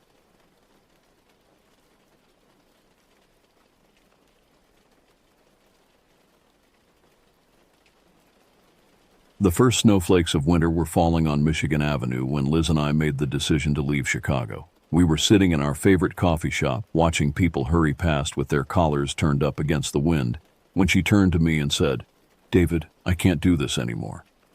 I knew exactly what she meant. The city had been slowly suffocating us both. For me, it was the endless grind of investment banking. 14-hour days staring at screens, watching numbers dance while my soul withered. For Liz, it was worse. As an ER nurse at Cook County, she saw the city's darkness up close. Gunshot wounds, overdoses, domestic violence. Each shift seemed to carve away another piece of her spirit. We'd been dreaming about escape for years, building Pinterest boards of remote cabins and saving what we could from our paychecks. But that snowy morning in 1995, something shifted. Maybe it was the way Liz's hands trembled as she held her coffee cup, or the new gray strands I'd noticed in my hair that morning. Whatever it was, we both knew. It was now or never. I grew up in northern Wisconsin, spending summers at my grandfather's hunting cabin. He taught me everything about the woods, how to track deer, start a fire in the rain, navigate by the stars. Those memories had sustained me through years of fluorescent-lit offices and endless spreadsheets. Liz was a city girl, born and raised in Chicago's suburbs, but she'd fallen in love with the wilderness during our weekend camping trips to the Boundary Waters. We spent months researching properties, focusing on northern Minnesota. We wanted something remote, really remote. No neighbors, no tourist traffic, just trees and silence. When we found the listing for the cabin, something clicked. One story, wraparound porch, stone chimney that needed some work. The realtor's photos showed it sitting alone in a clearing, surrounded by towering pines and old-growth maples. The nearest town was 20 miles away, down a dirt road. "It's perfect," Liz whispered when we first saw it in person. Perfect wasn't quite the right word. The roof needed work, the porch sagged in places, and the whole place smelled like decades of wood smoke. But standing there in that clearing, listening to the wind in the trees and the distant call of loons, we both felt something we hadn't felt in years: peace. The local realtor, an older woman named Martha, seemed oddly hesitant when we made our offer. "You sure you want to be out here?" she asked, glancing at the surrounding forest. "It gets mighty quiet in winter, mighty dark too." We assured her that's exactly what we wanted. Looking back, I wish we'd paid more attention to the worry in her eyes. We moved in that summer, trading our downtown condo for 200 acres of wilderness. The first few months were everything we'd dreamed of. Liz planted a garden, and I spent my days fixing up the cabin. We learned the rhythms of the forest: when the deer came to drink at the stream behind the house, which birds made which calls, how the light changed as the seasons turned. We made friends too, though slowly. Tom Jenkins, the sheriff, would stop by occasionally to check on us, city folks. He was gruff but kind, always bringing fresh coffee and local gossip. Sarah Running Deer, who ran the general store in town, taught Liz about local plants and their medicinal uses. Her grandfather had been the tribe's medicine man, she told us, though she didn't talk much about him. Those first 3 years were close to perfect. We'd sit on the porch in the evenings, watching the sunset paint the trees gold, listening to the whippoorwill's call in the gathering dusk. Sometimes, very late at night, we'd hear wolves howling in the distance, their voices echoing off the hills. It felt like we'd found our place in the world. Then spring came in 1998, and everything changed. The changes were subtle at first. Late March brought an unusually warm spell, melting the last patches of snow and waking the forest from its winter sleep. But something felt off about that spring. The birds returned as always, but their songs seemed different, hesitant, like they were afraid of attracting attention. The deer that had grown so comfortable around our cabin became skittish, bolting at the smallest sound. Liz noticed it first. She'd always been more attuned to the forest moods than I was. One morning in early April, she was tending to her garden when she called me over. "Look at this," she said, pointing to a patch of ground near the tree line. The soil had been disturbed, but not by any animal I recognized. The marks were too deliberate, parallel lines about 6 inches deep, like something had been dragging heavy claws through the earth. They led into the forest before disappearing into the underbrush. "Probably a bear," I said, though I knew better. Bears had woken from hibernation hungry every spring we'd been here, but they left different signs: torn up logs, scratched trees, raided bird feeders. This was something else. That night, we heard the first scream. We were sitting by the fireplace, Liz reading one of her medical journals, me doing a crossword puzzle, when it cut through the quiet like a knife. It started as something almost human, a high, keening wail that made the hair on my neck stand up. Then it changed, dropping into a guttural roar that seemed to come from everywhere and nowhere at once. Liz grabbed my arm, her fingers digging into my skin. "David," she whispered. "What was that?" I shook my head, trying to keep my voice steady. "Could be a mountain lion. They can sound almost human sometimes." But we both knew there hadn't been mountain lions in these woods for decades. The screams continued through April and into May, getting closer each time. We started taking precautions, reinforcing the doors, keeping the shutters closed at night, bringing in extra supplies so we wouldn't have to drive into town as often. I dug out my old hunting rifle and kept it loaded by the bed. Sheriff Jenkins stopped by more frequently, though he never said why. He'd sit on our porch, drinking coffee and telling stories about the old days, but his eyes kept drifting to the tree line. One afternoon, after Liz had gone inside, he turned to me with an unusually serious expression. "David," he said, his voice low, "you ever hear about the winter of '78? I shook my head. "Bad winter. Real bad. 3 families disappeared from these parts. Just vanished. Cabins were found empty, meals still on the table, but the people..." He trailed off, taking a long sip of coffee. "Search parties found tracks in the snow. Not animal tracks, not human neither. Something else." Before I could ask what he meant, he stood up and headed for his truck. At the steps, he paused. "You might want to think about taking a trip soon, visit some family maybe, just don't stay here through summer." I wanted to dismiss his warning as small-town superstition, but something in his voice stuck with me. That night I tried to convince Liz we should leave, just for a while. She surprised me by agreeing immediately. "There's something wrong here, David," she said, her voice trembling slightly. "I can feel it. The forest. It's like it's watching us." We made plans to leave the following week. Just a short trip, we told ourselves. Visit my sister in Milwaukee, give whatever was out there time to move on. We never got the chance. 2 nights before our planned departure, everything changed. The temperature dropped suddenly, frost forming on the windows despite the mild spring weather. The electricity flickered and died, plunging us into darkness broken only by our fireplace's glow. And then we heard it. Heavy footsteps on the porch, moving with deliberate slowness toward our door. This time they weren't going away. The footsteps stopped at our front door. In the silence that followed, I could hear Liz's breathing, quick and shallow, and the crackle of dying embers in the fireplace. The temperature seemed to drop even further, and I watched our breath form clouds in the flickering light. I reached for the rifle, moving as quietly as I could. Liz grabbed my arm, shaking her head frantically, but we both knew I had to check. The alternative was sitting there, waiting for whatever it was to come inside. The floorboards creaked under my feet as I crossed to the door. The rifle felt impossibly heavy in my hands. Through the window beside the door, I could see our porch, dimly lit by the quarter moon. Empty.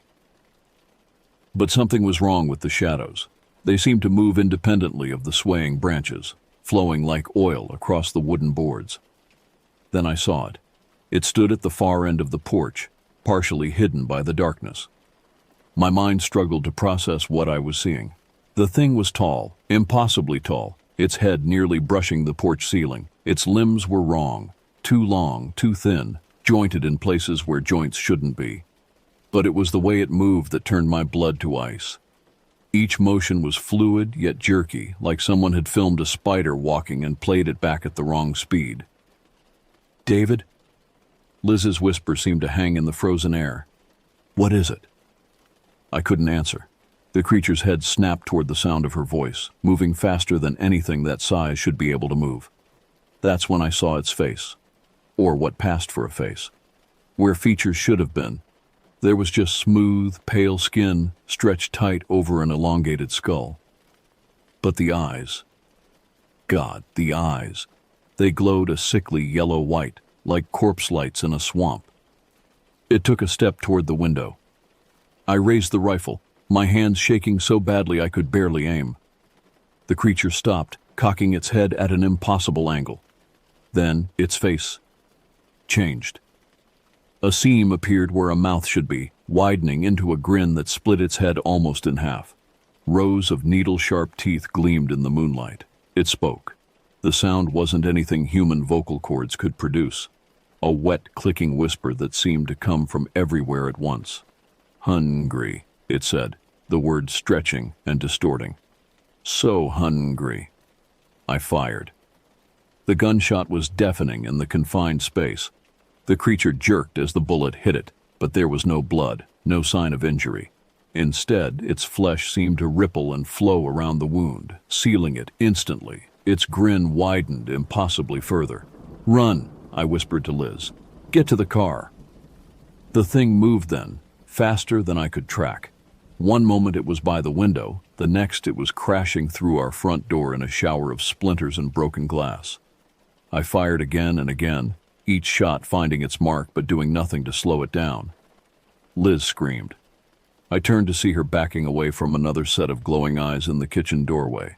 We were surrounded. The temperature plummeted further. Frost crystals formed on the walls, spreading like ivy. The creature by the front door began to change, its form flowing and shifting like smoke. As it stepped into the firelight, I saw other faces rippling beneath its skin, human faces, twisted in expressions of agony. That's when I recognized one of them. Pete Anderson, a hunter who'd gone missing last fall. his face pushed against the creature's skin like a drowning man pressing against ice, his mouth open in a silent scream. "David!" Liz's voice snapped me back to reality. She had grabbed the kerosene lamp from the kitchen counter. "The cellar, now!" I didn't hesitate. I fired once more at the nearest creature, turned, and ran. We practically fell down the cellar stairs, slamming the heavy door behind us. The creatures slammed against it immediately, the wood groaning under their weight. Liz was already fumbling with the old storm door that led outside from the cellar, our emergency exit. I could hear more of them moving around above us, their footsteps making the ceiling creak. The cellar door wouldn't hold much longer. "It's stuck," Liz cried, pulling at the storm door's rusted hinges. I handed her the rifle and threw my weight against the door. It gave way with a screech of torn metal, letting in a blast of cold night air. We scrambled out just as the cellar door above shattered. The forest was alive with glowing eyes. We ran. Through the underbrush, over fallen logs, past trees that seemed to reach for us with gnarled branches. The creatures followed, their movements visible only as flickers of pale flesh and glowing eyes in the darkness. Their laughter, that horrible wet clicking sound, echoed through the woods, seeming to come from all directions. Liz stumbled beside me, gasping for breath. The kerosene lamp swung wildly in her hand, casting chaotic shadows that made it impossible to tell what was real and what was just tricks of the light. Behind us, something large crashed through the trees. "The road," I panted. "If we can just reach the road." But in the panic and darkness, I'd lost all sense of direction. Nothing looked familiar. The forest itself seemed to have changed, becoming older, more primordial. The trees were bigger, their bark black and twisted, dripping with something that gleamed wetly in the lamplight. We burst into a clearing and stopped dead. In the center was a circle of standing stones, each one easily 12 feet tall. They weren't there before. I knew these woods, had hunted here for 3 years, and I'd never seen anything like this. The stones were covered in carvings that seemed to move when you looked at them directly, spiraling patterns that hurt your eyes to follow. "David," Liz whispered, clutching my arm. "Look." Between the stones, the air was wrong. It rippled like heat waves over hot pavement, but it was ice cold. Through the distortion, I could see something. Another forest, but not our forest. The trees there were pale white and seemed to pulse with their own light. Things moved between them. Things I couldn't quite see and didn't want to. A voice spoke behind us, different from the creature's wet whispers. "You weren't supposed to see this." We spun around. Sheriff Jenkins stood at the edge of the clearing, his rifle pointed at the ground. But something was wrong with his face. It seemed to shift and flow like wax melting. "Tom?" My voice cracked. What is this?" He sighed, and the sound was not human. "A doorway, one of many. They've always been here since before the first people came to these woods. We tried to protect them, keep people away. But sometimes..." His face rippled again, features dissolving and reforming. "Sometimes they get hungry." The creatures were emerging from the trees now, surrounding the clearing. In the lamplight, I could see them more clearly. Wish to God I couldn't. Their bodies were constantly changing, flowing between different forms. Human faces appeared and disappeared in their flesh, all wearing expressions of terror or agony. "The missing people," Liz said. "All those missing persons cases." Jenkins nodded. "They need to take forms from our world to exist here, hunt here, feed here." His own form was becoming less human by the second. "Like I did, 300 years ago." He raised his rifle, but Liz was faster. She hurled the kerosene lamp at him. It shattered, spraying burning oil across his dissolving form. He screamed, a sound that started human, but rose to that terrible wet screech we'd heard in the woods. "Run!" I grabbed Liz's hand and we bolted past the burning shape that had been Jenkins into the dark woods. Behind us, the other creatures howled, not in pursuit, but in pain. The fire was spreading impossibly fast, racing up the trees like they were soaked in gasoline. We ran until our lungs burned, the glow of the fire lighting our way. When we finally stopped, the sun was rising.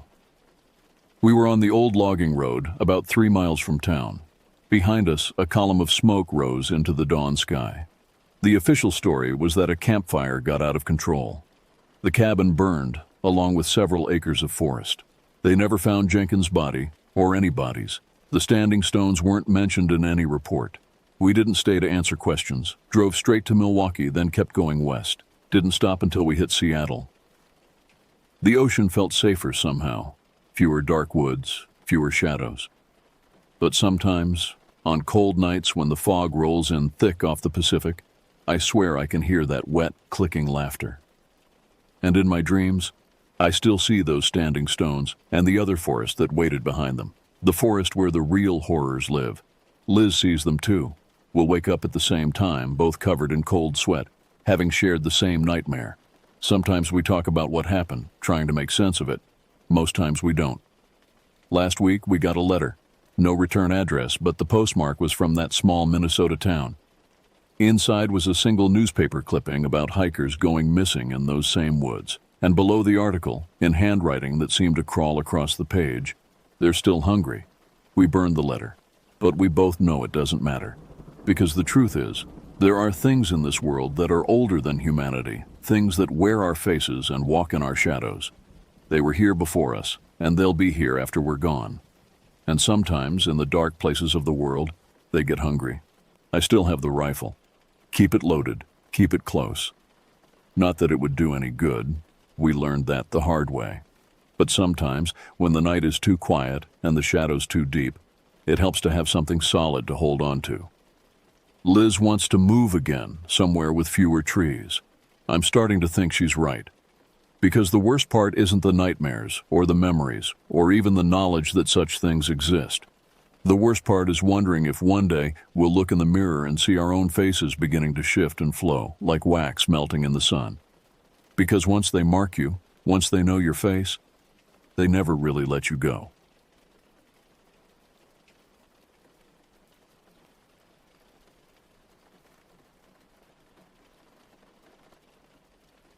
I never wanted to be the kind of person who jumped shadows.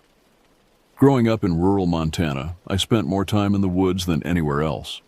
My father, an avid hunter and former Forest Service ranger, taught me everything he knew about the wilderness, how to track animals, read weather patterns, and most importantly, how to trust my instincts. Nature always warns you, he'd say. You just have to learn to listen. I met Matt Reeves in college, where we both studied environmental science. He was the opposite of me, a city kid who'd fallen in love with the outdoors during a summer camp job. His enthusiasm was infectious, and soon our weekend hiking trips became legendary among our friend group. That's how Lisa Chen and Brad Thompson joined our little circle. Lisa was studying wildlife biology, already planning her PhD research on wolf populations. Brad was an engineering student who claimed he only came along to photograph birds, but we all knew he had a crush on Lisa. After graduation, we stayed close. Matt took a job with the Forest Service, following in my father's footsteps. Lisa got her PhD and started working on wildlife corridors. Brad designed hiking gear for REI. I became an environmental consultant, helping companies minimize their impact on wild spaces.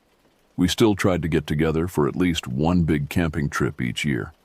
That's what made the Green Valley trip seem so perfect when Matt suggested it.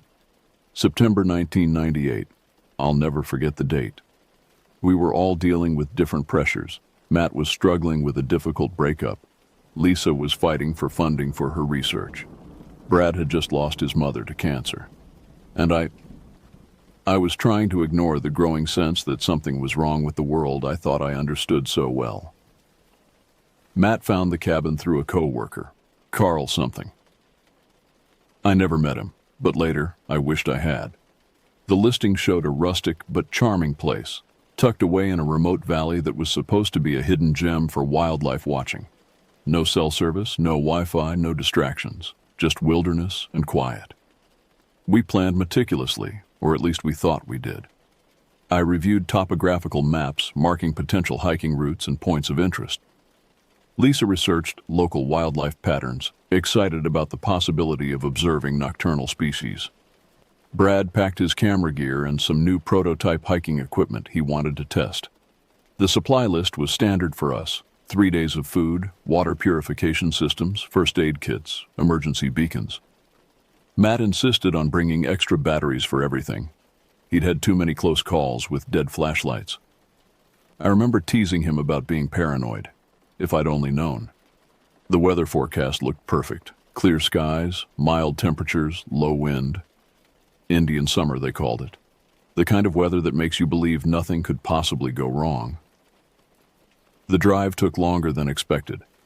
The paved roads gave way to gravel, then to dirt. Trees pressed in closer as we ventured deeper into the valley, their branches forming a canopy that filtered the sunlight into strange, shifting patterns. Matt's old Jeep handled it well enough, but something felt off. The GPS signal kept cutting out, and the compass on my phone was acting strange, spinning randomly before settling on directions that couldn't possibly be right. The cabin looked different from the photos, not just older or more weathered, but wrong somehow. The angle seemed slightly off, as if it had been built by someone who didn't quite understand how buildings should work. The windows were too narrow, the door slightly too tall. Brad joked that it looked like something from a Tim Burton movie. We arrived late afternoon, the sun already starting to sink behind the mountains. The air felt heavy, thick with the scent of decay, not the usual forest rot, but something sweeter, almost metallic. Lisa noticed it first, frowning as she stepped out of the Jeep. "Smell that?" she asked, her scientist's mind already trying to categorize it. "It's like fermented fruit, but with something else.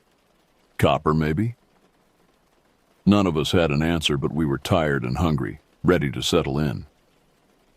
We unloaded the Jeep, trying to ignore the way the floorboards creaked under our feet, how the walls seemed to absorb sound in a way that made our voices sound distant and strange. The first sign that something was truly wrong came during dinner. We were sitting around the rickety kitchen table, sharing sandwiches and planning the next day's hike, when we all noticed it at once: the silence. Not just quiet, but a complete absence of sound. No birds, no insects, not even wind in the trees. "This isn't right," Lisa said, her voice barely above a whisper. "There should be evening birdsong, owl calls, something." Matt tried to lighten the mood. "Maybe they're all at a party we weren't invited to." We laughed, but it was forced. Something about that silence pressed in on us, making it hard to breathe. None of us slept well that first night. The darkness felt alive somehow, watching us through those two narrow windows. And somewhere, just at the edge of hearing, something moved through the woods. The real horror began the next morning. We'd planned an early start, hoping to reach a nearby ridge that promised spectacular views. The trail started normally enough, winding through old-growth forest. But as we moved deeper into the valley, things began to change. The vegetation grew strange. Fungi we couldn't identify, moss that seemed to pulse with its own inner light. The trees themselves looked wrong, their bark stripped in patterns that formed unsettling symmetries.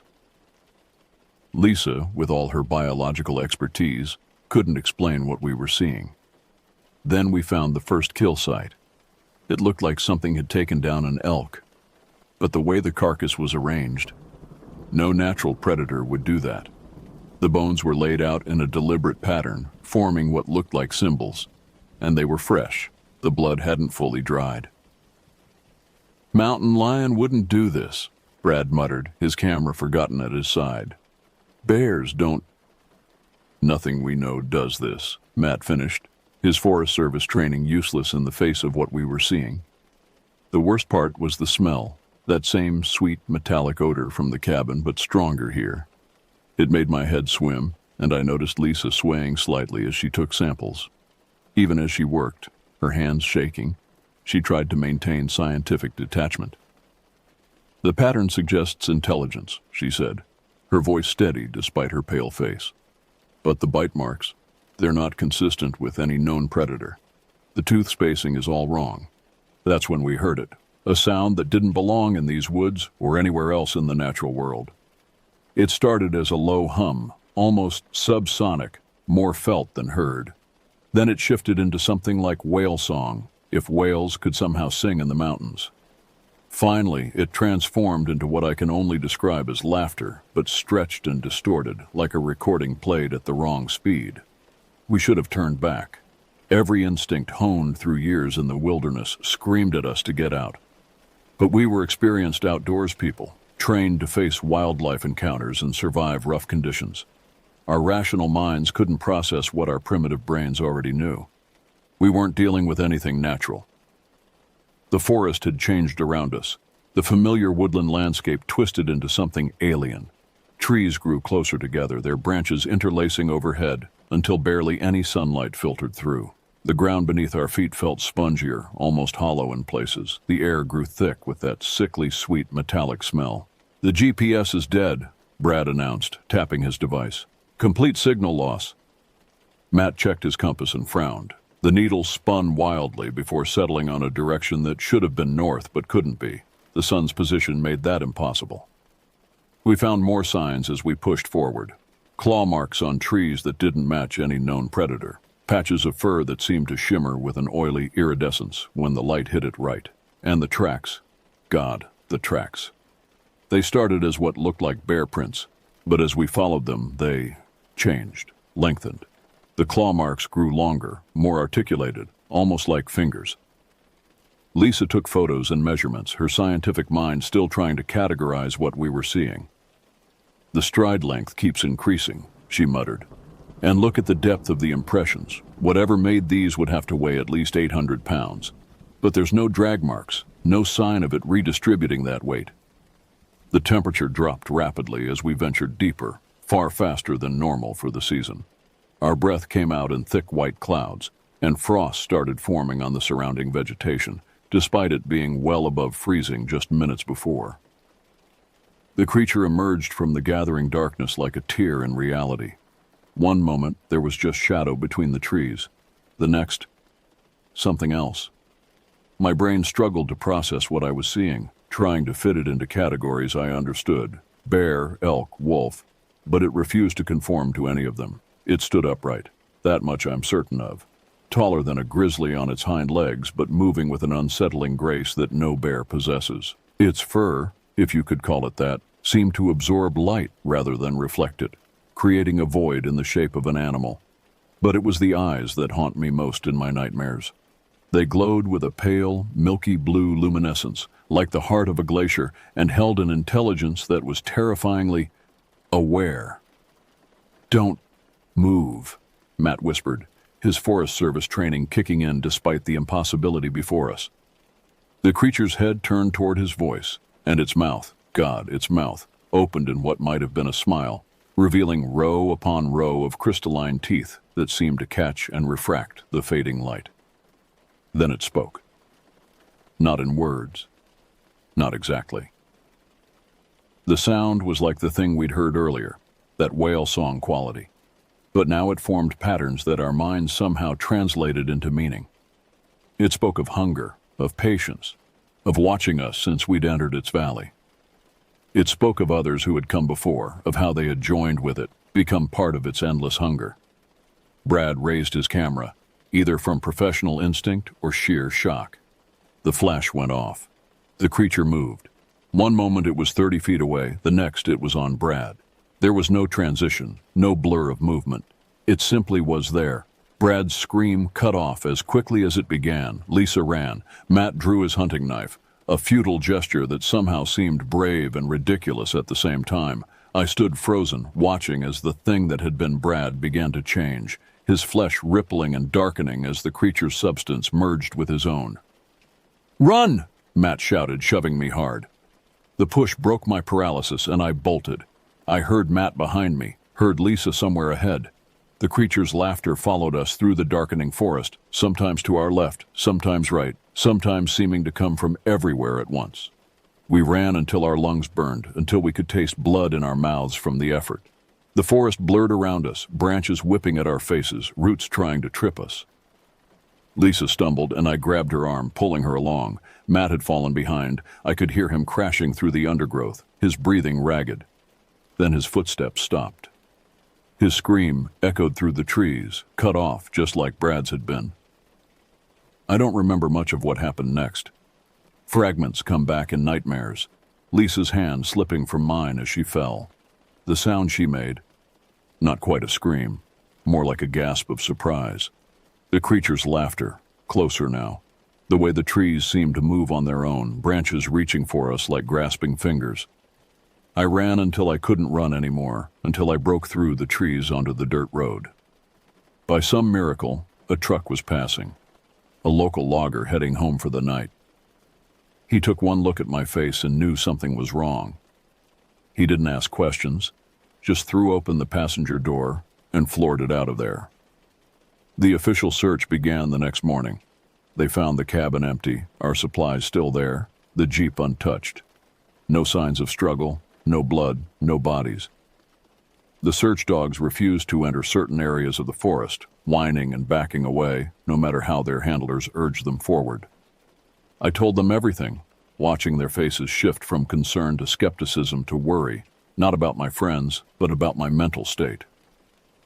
They decided I was in shock, traumatized by whatever had really happened.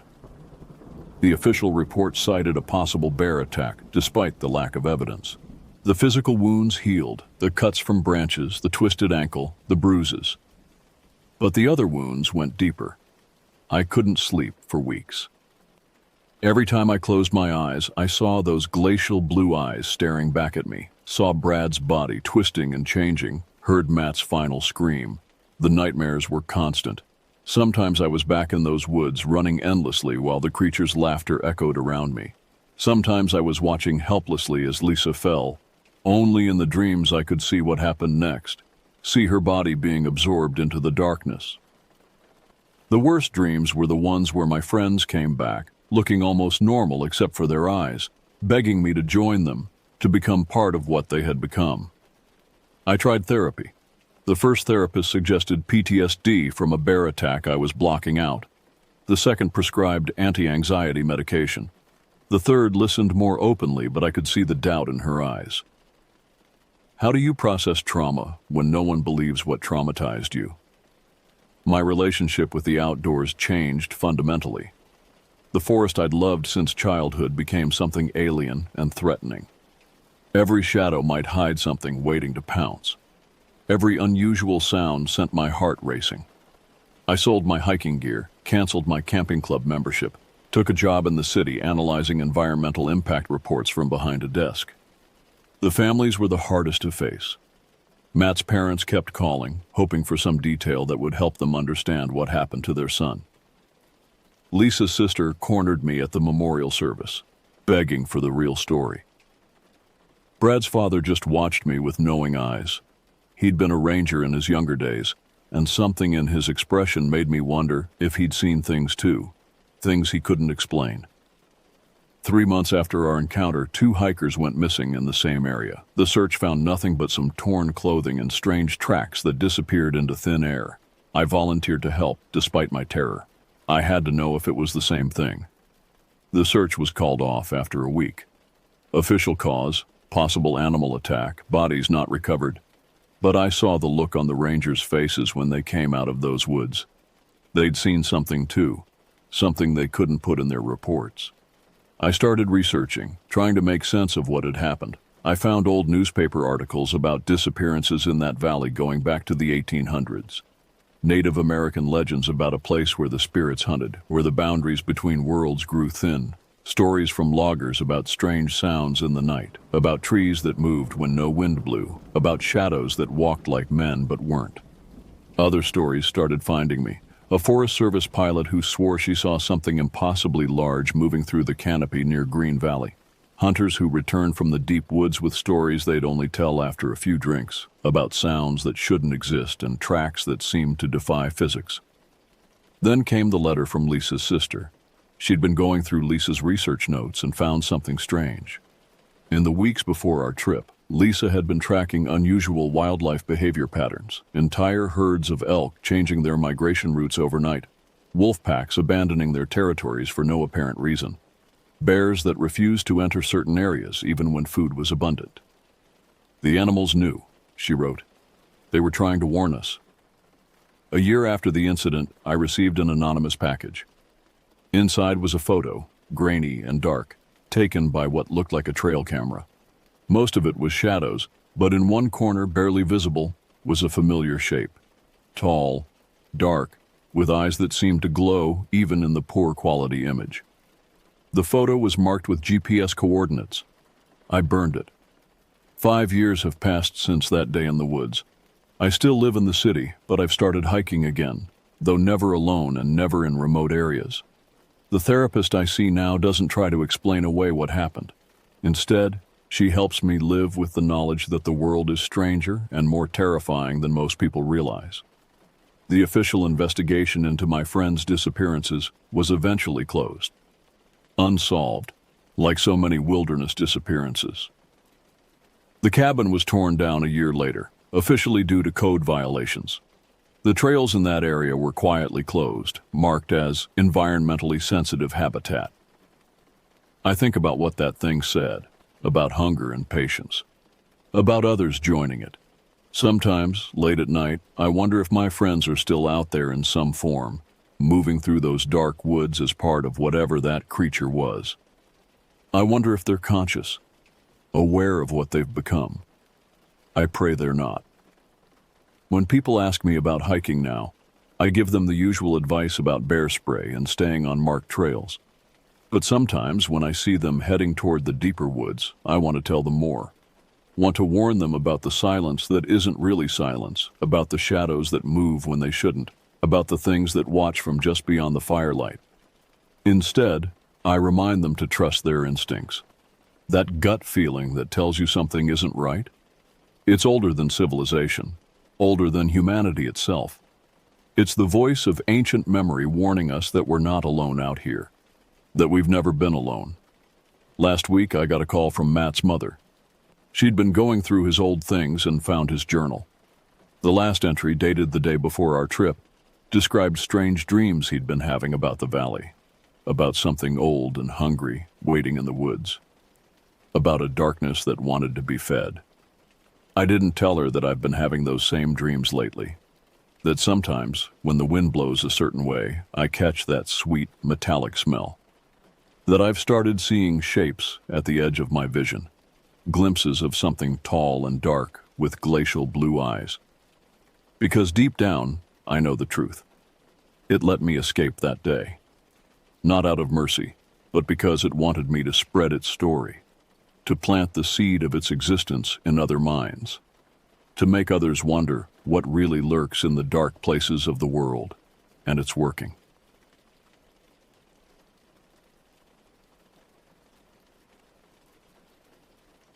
Seven years have passed since the events I'm about to recount, and still, every night when darkness falls, I find myself checking locks twice, peering through curtains at every sound, and questioning the motivations of those closest to me. What happened during those 48 hours in the wilderness of Connecticut changed everything I thought I knew about love, trust, and the capacity for human deception. Her name was Miranda, and for 11 months, she had been the center of my universe. We met through a dating app during the winter months, and by spring, I was convinced I had found my soulmate. Miranda possessed an infectious laugh that could fill a room, eyes that sparkled with what I believed was genuine affection, and a way of making even mundane moments feel special. She worked as a nurse at the local hospital, which only added to my admiration for her caring nature. At 28, I thought I had learned enough about relationships to recognize the real thing when I saw it. My previous relationship had ended badly when I rushed things, so with Miranda, I was determined to take our time. We maintained separate apartments, though I spent most nights at hers, and we had developed a comfortable routine of weekend adventures and quiet evenings together. Miranda often spoke about her need for independence, how previous boyfriends had suffocated her with their constant presence. I respected this completely, believing it showed her maturity and self-awareness. When she suggested we try camping together for the first time, I was thrilled. It felt like a natural progression in our relationship, a sign that she was ready to share more intimate experiences with me. The planning process should have been my first warning. Miranda became obsessively focused on finding the perfect location, spending hours researching campgrounds and reading reviews. She insisted on finding somewhere private and isolated, away from the crowds of families and casual campers. When I suggested a popular state park with good facilities, she became agitated, insisting that wouldn't provide the authentic experience she was seeking. Her behavior during the weeks leading up to the trip grew increasingly erratic, though I rationalized every red flag. She would call me at work multiple times a day, ostensibly to discuss camping preparations, but the conversations often devolved into probing questions about my feelings for her and our future together. When I mentioned casually that my coworker had recommended a different campground, Miranda flew into a rage, accusing me of caring more about other people's opinions than hers. The intensity of her reactions began to unnerve me, but I attributed them to work stress. The hospital had been understaffed, and Miranda often came home exhausted and emotionally drained. I convinced myself that the camping trip would be exactly what she needed to relax and reset. 2 weeks before our departure, Miranda surprised me with an expensive camping gear purchase spree. She bought a high-end tent, sleeping bags, camp chairs, and enough equipment to last a month in the wilderness. When I questioned the expense, she tearfully explained that she wanted everything to be perfect for our first camping adventure together. The vulnerability in her voice melted my concerns, and I helped her organize our supplies with renewed enthusiasm. The final detail that should have alarmed me was Miranda's insistence on bringing both our phones but keeping them turned off to truly disconnect from the world. She painted this as a romantic gesture, a way to focus entirely on each other without the distractions of modern life. I agreed readily, touched by her desire for such intimate quality time together. As our departure date approached, Miranda's excitement seemed to transform into a manic energy that I found both endearing and slightly concerning. She would wake up in the middle of the night to check our packed supplies, making lists and revising our itinerary obsessively. When I suggested she might be overthinking things, she assured me that she simply wanted our first camping experience to be unforgettable. Looking back now, I realize that Miranda's definition of unforgettable and mine were drastically different. She was orchestrating something far more sinister than a romantic getaway, and I was walking blindly into a trap that would shatter my ability to trust my own judgment about the people I love. The drive to the campground took nearly 6 hours, winding through increasingly dense forests that seemed to close in around us with each passing mile. Miranda navigated using a printed map, having insisted we avoid GPS to maintain our digital detox. The further we traveled from civilization, the more animated she became, pointing out wildlife and commenting on the perfect isolation of our destination. The Whispering Pines campground was exactly as advertised, remote, rustic, and sparsely populated. Our reserved spot sat on the extreme edge of the camping area, surrounded on 3 sides by towering evergreens and thick underbrush. The nearest occupied campsite was at least 200 yards away, occupied by an elderly couple who waved politely as we set up our tent. Miranda insisted on handling most of the camp setup herself, claiming she wanted to prove her outdoor competency. I watched her work with practiced efficiency, wondering when she had acquired such camping skills. When I asked, she mentioned learning from her father during childhood trips, though she had never mentioned these experiences before. As evening approached, we prepared dinner over the camp stove. Miranda seemed almost giddy with excitement, constantly touching my arm and making comments about how perfect and private our location was. Her behavior struck me as slightly manic, but I attributed it to enthusiasm about our adventure. The surrounding woods came alive with sounds as darkness fell. Branches creaked in the wind, small animals rustled through the underbrush, and somewhere in the distance, an owl's haunting call echoed through the trees. Miranda snuggled close to me as we sat by our small campfire, whispering about how romantic it was to be so completely alone together. "No one can see us here," she murmured against my ear, her breath warm but her words somehow chilling. "No one even knows exactly where we are. We could disappear completely and no one would find us for days." I laughed nervously, suggesting that perhaps we should have left our location with someone, but Miranda dismissed this concern. She reminded me that we had informed the park rangers of our presence and that her brother knew our general whereabouts. This was news to me, as I didn't recall her contacting anyone about our trip. As we prepared for bed, Miranda became increasingly clingy and affectionate. She kept asking if I was happy, if I loved being here with her, if I could imagine spending the rest of my life sharing adventures like this. Her need for constant reassurance felt desperate in a way that made my stomach tighten with unease. The tent felt smaller than it had appeared in the store, and Miranda's restless energy seemed to fill every inch of the confined space. She tossed and turned for hours, occasionally mumbling in her half-sleep about proving something and making me understand. When I asked if she was okay, she would immediately snap to alertness and ask why I was questioning her. Around 3 in the morning, I was startled awake by what sounded like footsteps circling our tent. The soft crunch of leaves and twigs seemed to move in a deliberate pattern around our campsite. My heart began racing as I strained to identify the source of the sound. Bears were rare in this area, but not unheard of. I reached over to wake Miranda, but found her side of the sleeping bag empty. My blood turned cold as I realized she was gone. The tent zipper was partially open, and cool night air was filtering through the gap. I called her name in a loud whisper, receiving no response except the continued sound of movement in the darkness outside. Grabbing a flashlight, I crawled toward the tent opening and peered into the night. The beam of light revealed nothing but trees and shadows. The footsteps had stopped, replaced by an eerie silence that felt more threatening than the mysterious sounds had been. "Miranda?" I called more loudly, my voice cracking with fear and confusion. "I'm right here," came her voice from directly behind me. I spun around to find her crawling back into the tent, her pajamas damp with dew and small twigs caught in her hair. Her face was flushed, and her eyes held a wild gleam that I had never seen before. "Where were you?" I demanded, my heart still pounding. "Bathroom," she replied simply, but her voice carried a strange tone of satisfaction that chilled me. "You were sleeping so peacefully, I didn't want to wake you." I wanted to point out that the bathrooms were in the opposite direction from where I had heard the footsteps, but exhaustion and confusion kept me silent.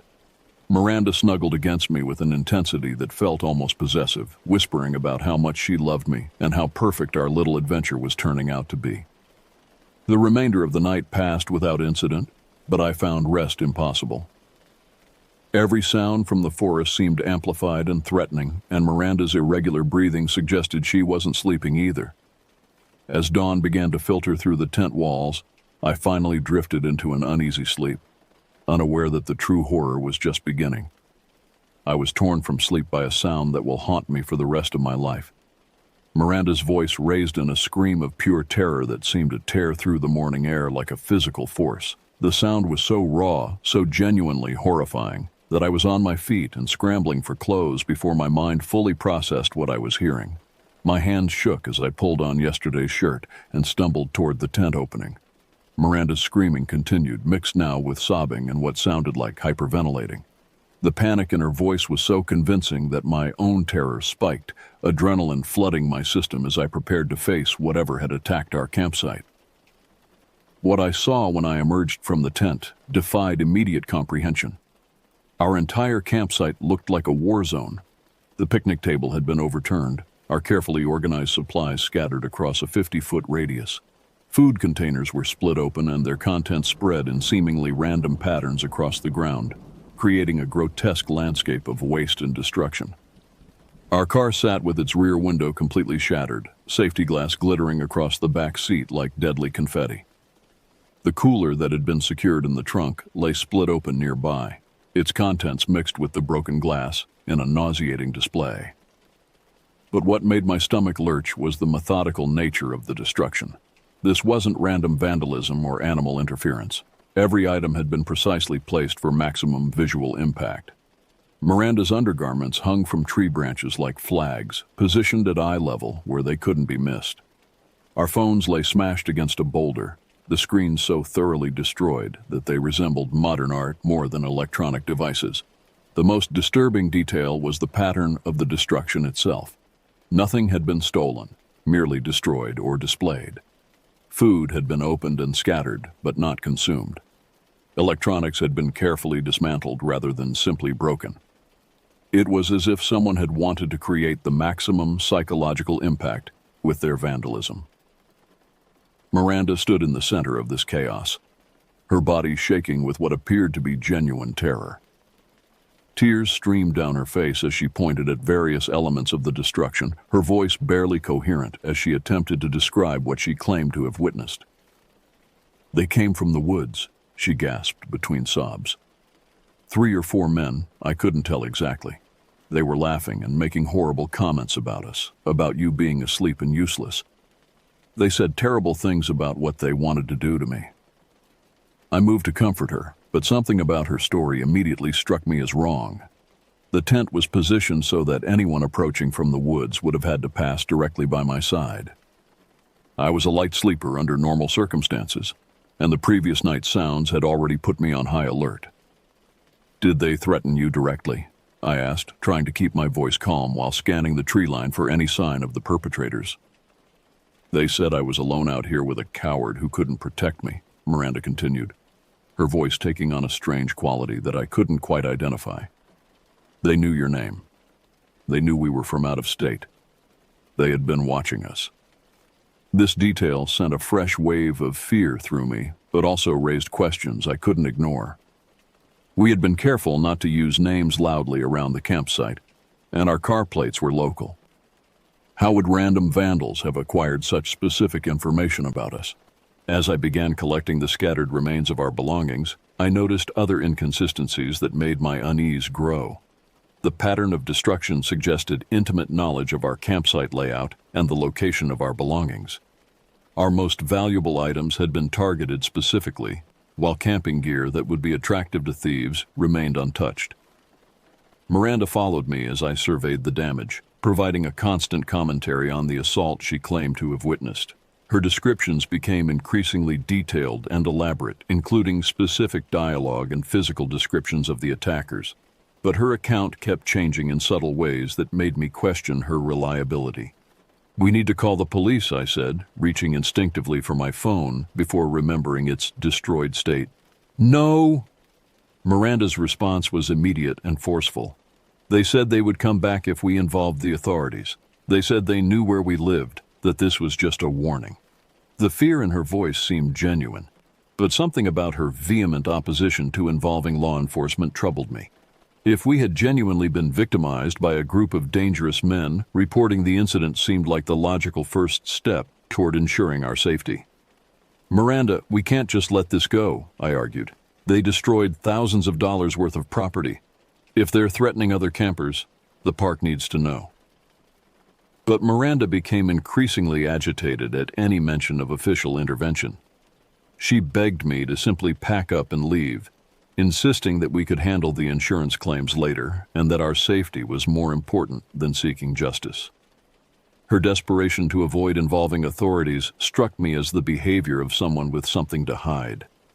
As I continued examining the destruction, I began noticing details that would prove crucial to understanding what had really happened during those dark hours before dawn. The pattern of the chaos wasn't random at all, but carefully orchestrated for maximum psychological impact. And the person responsible had intimate knowledge of our relationship and personal belongings that no random stranger could possibly possess. The park ranger who responded to our situation was a weathered man in his 50s named Officer Martinez, whose calm demeanor immediately contrasted with Miranda's continued state of agitation. She hung back while I described the destruction, occasionally interjecting with details that seemed designed to emphasize the threatening nature of the perpetrators. Martinez examined the campsite with professional thoroughness, taking photographs and making notes in a small pad. His questions were methodical and revealing, exposing inconsistencies in Miranda's account that I had been too shocked to notice immediately. "You said there were 3 or 4 men," he asked Miranda directly. "Can you be more specific about the number?" Miranda's response was evasive, claiming the darkness and her terror had made precise observation impossible. But when Martinez asked about their approximate heights, ages, and clothing, she provided detailed descriptions that seemed inconsistent with her claimed inability to see clearly.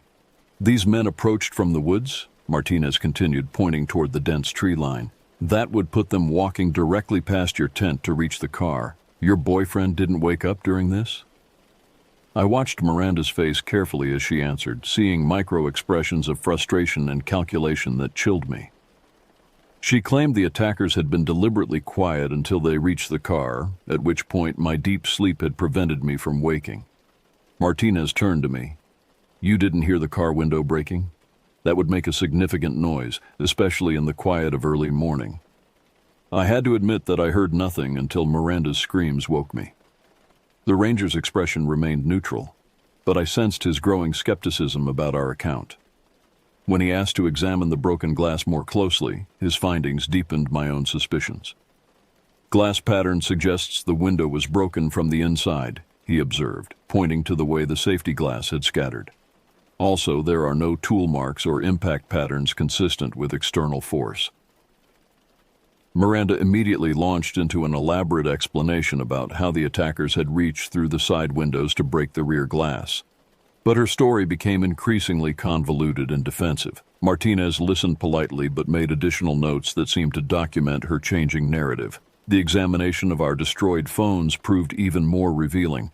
Martinez found both devices smashed against the same boulder, but the impact patterns suggested they had been thrown with considerable force from very close range. The precision of the destruction indicated familiarity with the devices rather than random vandalism. "These weren't just broken," Martinez explained. "Someone took time to ensure they were completely unusable. They've been systematically destroyed to prevent any data recovery." When he asked if we had any enemies or recent relationship problems, Miranda became visibly upset. She accused both Martinez and me of blaming the victims and refusing to take the assault seriously. Her emotional outburst seemed genuine, but I was beginning to recognize the performative quality of her distress. After Martinez left with promises to investigate further, Miranda immediately began pressuring me to leave the campground. She painted our continued presence as dangerous and foolish, insisting that the attackers might return and that we were tempting fate by remaining in such an isolated location. But I found myself reluctant to abandon our campsite. Something about the entire situation felt fundamentally wrong, and leaving would mean accepting Miranda's version of events without question. I suggested we move to a more populated area of the campground and continue our vacation as planned. Miranda's reaction to this proposal was explosive. She accused me of caring more about the camping trip than her safety and emotional well-being. Her anger seemed disproportionate to my reasonable suggestion, and I began to suspect that her desperation to leave had nothing to do with fear of the alleged attackers. "Why are you so determined to get me away from here?" I asked directly, watching her face carefully for her response. The question seemed to catch her off guard. For just a moment, her mask of victim slipped, and I saw something calculating and cold in her expression. Then the tearful, frightened woman returned, begging me to trust her and insisting that she only wanted us both to be safe. That afternoon, while Miranda napped in the tent, I conducted my own investigation of the campsite. What I discovered made my blood run cold and confirmed my growing suspicions about what had really happened during those dark hours before dawn.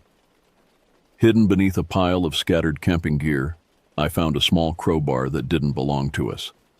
It was clean of fingerprints but showed recent use, with tiny fragments of safety glass embedded in its striking surface. The tool had been positioned where it would eventually be found, but not immediately obvious to casual observation.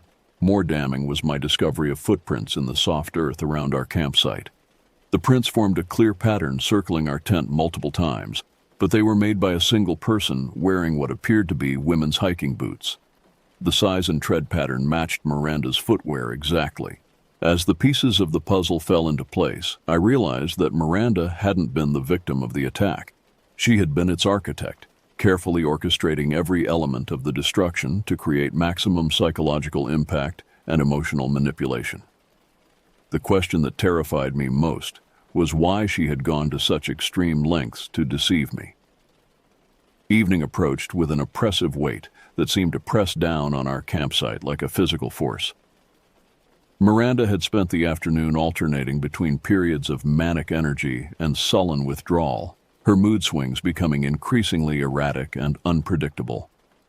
Every attempt I made to discuss our situation rationally was met with accusations or emotional manipulation.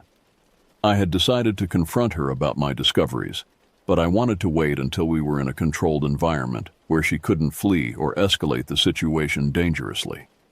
The isolation that had initially seemed romantic now felt threatening, with no witnesses or help within easy reach if Miranda's behavior became truly unstable.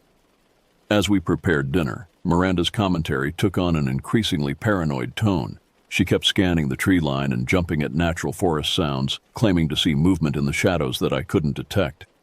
Her performance of fear was so convincing that I began to question my own conclusions about her involvement in the morning's destruction. "They're still out there," she whispered, moving closer to me as darkness began to fall. "I can feel them watching us. They're waiting for the right moment to finish what they started." Her words sent involuntary shivers down my spine, despite my rational understanding that she was likely fabricating the threats. The human mind struggles to dismiss fear even when logic suggests it's unfounded, and Miranda's ability to project genuine terror was unsettlingly effective. Around 9 o'clock, I suggested we retire to the tent early and try to get some rest before tackling the drive home the next morning. Miranda agreed readily, but I noticed her slipping something into her jacket pocket as we cleaned up our dinner supplies. When I asked what she had taken, she claimed it was simply personal items, but her evasiveness heightened my suspicions. Inside the tent, Miranda's behavior became increasingly bizarre. She insisted on keeping a flashlight within arm's reach and started at every sound from outside. Her hypervigilance seemed designed to keep both of us in a state of heightened anxiety, making rational thought and peaceful rest impossible. "Promise me you won't leave the tent tonight," she pleaded, gripping my arm with surprising strength. "No matter what you hear outside, promise me you'll stay here with me." The intensity of her request unsettled me. If she was genuinely afraid of external threats, encouraging me to investigate suspicious sounds would be the natural response. Her insistence that I remain helpless and uninformed suggested she was planning something that required my ignorance and inaction. I agreed to her request while mentally preparing to do exactly the opposite. Whatever Miranda was planning, I needed to witness it firsthand to understand the true scope of her deception and manipulation. The woman I had loved and trusted was revealing herself to be someone fundamentally different, and I needed to know how far she was willing to go with her psychological warfare. Around midnight, Miranda's restless movement stopped, and her breathing became the deep, regular pattern of sleep. I waited another hour to ensure she was unconscious before carefully extricating myself from the sleeping bag and moving toward the tent opening. My heart pounded as I slowly unzipped the entrance, terrified that any sound might wake her and expose my surveillance. The night air was cold and still, carrying the earthy scents of decomposing leaves and pine needles. I positioned myself behind a large tree, approximately 20 yards from our tent, with a clear view of the campsite but sufficient cover to remain hidden. The waiting was agonizing, filled with second-guessing and the growing fear that I might be wrong about Miranda's involvement. At approximately 2:30 in the morning, the tent zipper began to move with deliberate stealth. Miranda emerged like a shadow, dressed in dark clothing and moving with practiced silence that suggested this wasn't her first nocturnal expedition. She carried what appeared to be a small bag of supplies and moved directly toward our car with purposeful determination. What followed was a systematic campaign of destruction that was both calculated and deeply disturbing. Miranda methodically went through our remaining belongings, destroying anything of value or sentimental importance. She used tools from her bag to create the appearance of forced entry, while carefully avoiding any actions that might actually endanger her own safety. But the most chilling aspect of her performance was her attention to psychological details. She positioned items to create maximum emotional impact, focusing particularly on destroying things she knew I valued most. My watch, a gift from my deceased father, was deliberately smashed and left in plain sight. Photographs of my family were torn and scattered in a pattern that would be immediately visible upon discovery. Miranda worked for nearly an hour, occasionally pausing to survey her handiwork and make adjustments for better effect. Her movements were confident and efficient, showing no signs of the terror and helplessness she had displayed during the day. This was someone in complete control, executing a plan that had been carefully thought out in advance.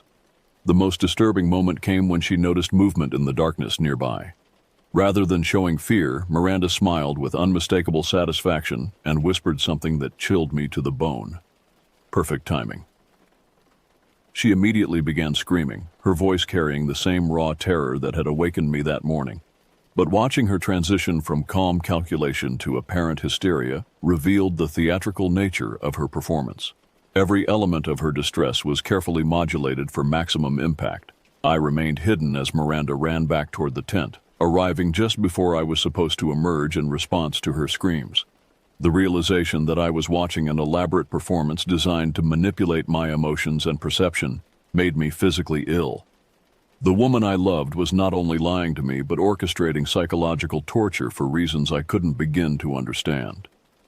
As I made my way back to the tent, I knew that the confrontation I had been avoiding could no longer be delayed. Miranda's deception was escalating, and I had no idea how far she was willing to go to maintain her facade of victimhood and terror. I entered the tent to find Miranda huddled in the corner, her performance of terror so convincing that for a moment I almost doubted what I had just witnessed. She reached for me with shaking hands, begging me to hold her and promising that she would tell me exactly what the attackers had done this time. "They came back," she whispered against my shoulder, her voice trembling with what seemed like genuine trauma. "Just like they promised. They destroyed more of our things and left me a message."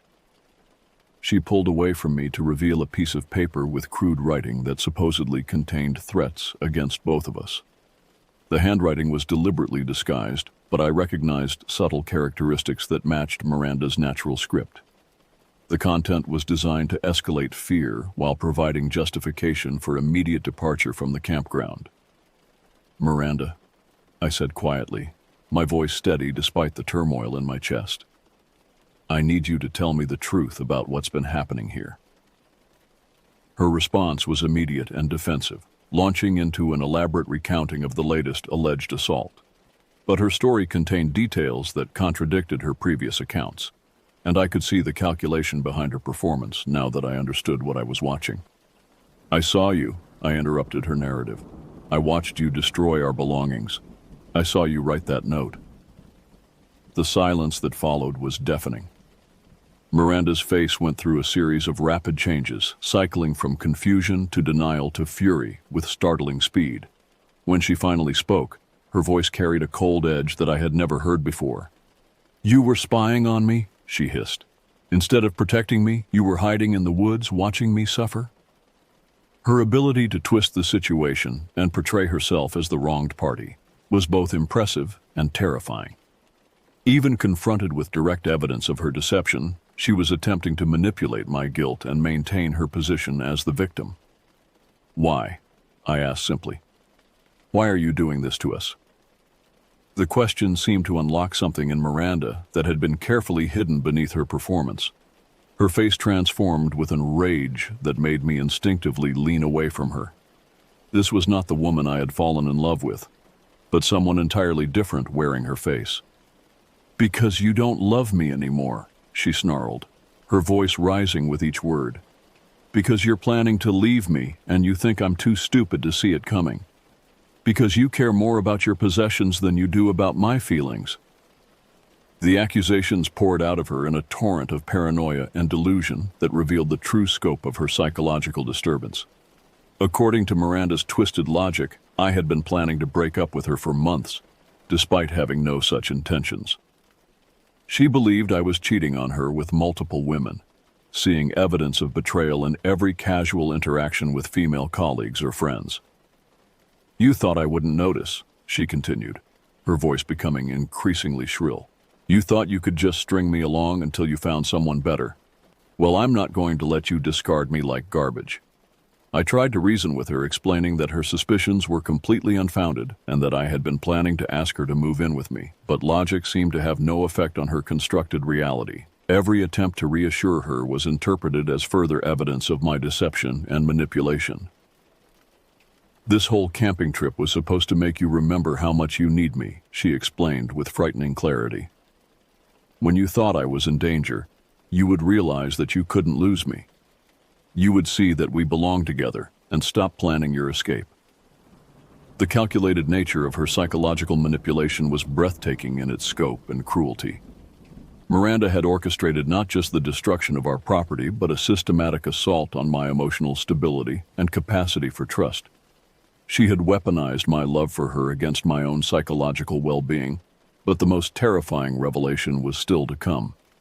As Miranda's mask of sanity continued to slip, she began describing other incidents from our relationship that I now realized had been manipulated or fabricated. Arguments with my friends that she had instigated while portraying herself as the peacemaker. Family gatherings where she had stirred up conflict and then consoled me through the resulting stress. "I've been protecting our relationship from the beginning," she declared with pride that made my skin crawl. "Every time someone tried to turn you against me, I found ways to show you who really cared about your happiness." The scope of her manipulation extended far beyond our camping trip. Miranda had been systematically isolating me from friends and family while positioning herself as my only reliable support system. The woman I trusted most had been the architect of much of the conflict and stress in my life over the past year. As the full extent of her deception became clear, I realized that I was alone in the wilderness with someone whose grip on reality was far more tenuous than I had ever imagined. Miranda wasn't just manipulative or deceitful. She was genuinely dangerous, and I had no idea how she might react when she realized her carefully constructed plans were collapsing. The tent suddenly felt like a cage, and Miranda's presence transformed from comforting to threatening. I needed to get away from her, but we were hours from civilization with a damaged car and no means of communication. The isolation that she had insisted upon now revealed itself as another element of her trap. The remainder of that night passed in a waking nightmare as I sat across from Miranda, watching her cycle through different personalities and emotional states with terrifying unpredictability. One moment, she would be crying and begging for forgiveness. The next, she would be coldly explaining how my supposed betrayals had forced her to take extreme measures to save our relationship. "You made me do this," she repeated like a mantra, her eyes holding a vacant quality that suggested she genuinely believed her own twisted logic. "If you had just loved me properly, none of this would have been necessary." I remained as calm and non-confrontational as possible, terrified that any perceived criticism or rejection might trigger an escalation in her behavior. The rational, caring woman I had fallen in love with seemed to have been completely replaced by someone unstable and potentially violent. As dawn approached, I suggested that we pack up and return home where Miranda could get the help she obviously needed. My careful phrasing was designed to avoid direct accusations while encouraging her to seek professional treatment for what was clearly a serious psychological crisis. But Miranda's response revealed another layer of her elaborate deception. She had no intention of seeking help or acknowledging that her behavior was problematic. Instead, she began outlining plans for our future that involved moving to a more isolated location where we could be safe from the outside influences that she believed were corrupting our relationship. "We could live somewhere remote," she explained with frightening enthusiasm. "Just the two of us, where no one can interfere with what we have together. You'll see how perfect things can be when it's just us." The fantasy she described was essentially imprisonment disguised as romantic isolation. Miranda envisioned a life where I would be completely dependent on her for social contact and emotional support, cut off from family, friends, and any external perspective on our relationship dynamics. When I gently suggested that such isolation might not be healthy for either of us, Miranda's mood shifted instantly to rage. She accused me of already being corrupted by outside influences and needing to be deprogrammed from the lies that others had told me about our relationship. "They've turned you against me," she snarled, her face contorting with fury. "Your friends, your family, even strangers you meet, they're all jealous of what we have and they want to destroy it." The paranoia in her voice was so intense that I began to fear for my physical safety. Miranda was clearly experiencing some form of psychotic break, and I had no way of predicting how her delusions might evolve or what actions they might inspire. I began making subtle preparations to leave, gathering my essential belongings while maintaining the pretense of normal morning activities. Miranda watched my every movement with suspicious intensity, questioning my motives for each action and seeming to sense my growing desperation to escape her presence. "You're not thinking of leaving me here, are you?" she asked with false sweetness that carried an unmistakable undercurrent of threat. "Because that would be very cruel after everything I've been through to protect our relationship." Her words contained an implicit warning that I found deeply unsettling. Miranda was capable of fabricating elaborate scenarios and convincing performances. I had no doubt that she could construct a narrative that painted me as the aggressor if I abandoned her at the campground. The packing process became a delicate negotiation as I tried to convince Miranda that returning to civilization was in both our best interests. She resisted every suggestion, proposing alternative plans that would extend our isolation and delay any potential intervention from friends, family, or mental health professionals. Finally, I was forced to be more direct about my intentions.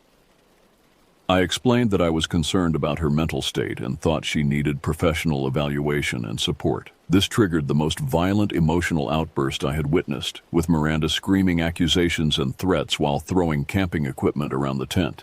"You're just like all the others," she shrieked, her face red with fury. "You pretend to care and then you abandon me the moment things get difficult. Well, I won't let you destroy me like everyone else has." The intensity of her rage was genuinely frightening, and I realized that my safety might depend on maintaining the illusion that I wasn't planning to leave her. I forced myself to appear calm and reassuring, while internally preparing for the possibility that I might need to physically defend myself. After nearly an hour of careful de-escalation, I managed to convince Miranda that we should at least drive to the nearest town to repair our car and replace our destroyed phones. She agreed reluctantly, but insisted on driving and controlling our route and destination. The drive away from the campground was the most terrifying experience of my life. Miranda's driving became increasingly erratic as we left the woods, alternating between periods of dangerous speed and sudden stops for no apparent reason. She maintained a constant monologue about our relationship and her plans for our future, her voice taking on a manic quality that suggested she was losing her tenuous grip on reality. "Once we get the car fixed, we'll drive somewhere new," she announced with unsettling cheerfulness. "Somewhere they can't find us or fill your head with lies about me. We'll start fresh and be happy like we were before everyone started interfering." I realized that Miranda had no intention of returning to our normal lives or seeking help for her obvious psychological crisis. She was planning to essentially kidnap me, using emotional manipulation and the isolation of travel to maintain control over my actions and decisions. As we approached the outskirts of civilization, I began planning my escape from a situation that had evolved far beyond a simple relationship problem into something genuinely dangerous and potentially life-threatening. The gas station where we stopped represented my first opportunity to contact the outside world since Miranda's descent into complete psychological breakdown. While she used the restroom, I approached the attendant and quietly explained that I needed help contacting law enforcement about a mental health emergency. The police response was swift but complicated by Miranda's ability to present a facade of normalcy when required.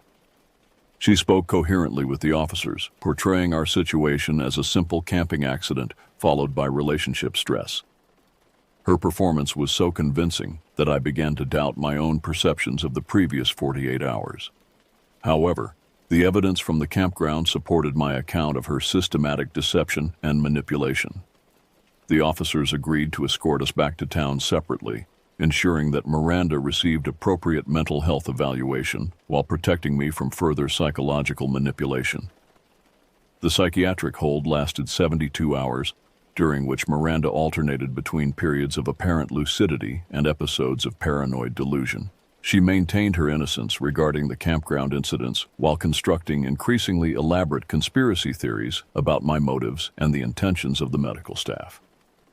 When she was released, Miranda immediately began a campaign of harassment and intimidation that would continue for years. She contacted my friends and family with fabricated stories about emotional and psychological abuse, painting herself as the victim of a manipulative relationship and warning others about my supposed dangerous tendencies. The social media stalking began within weeks of our final separation. Miranda created multiple fake accounts to monitor my online activity and gather information about my new relationships and living situation. She would appear at places she knew I frequented, always maintaining plausible deniability while ensuring that I knew I was being watched. The most disturbing incidents involved her attempts to sabotage my subsequent relationships. She contacted women I dated with warnings about my character, sharing fabricated evidence of violent tendencies and emotional instability. Her presentations were so convincing that several promising relationships ended before they truly began.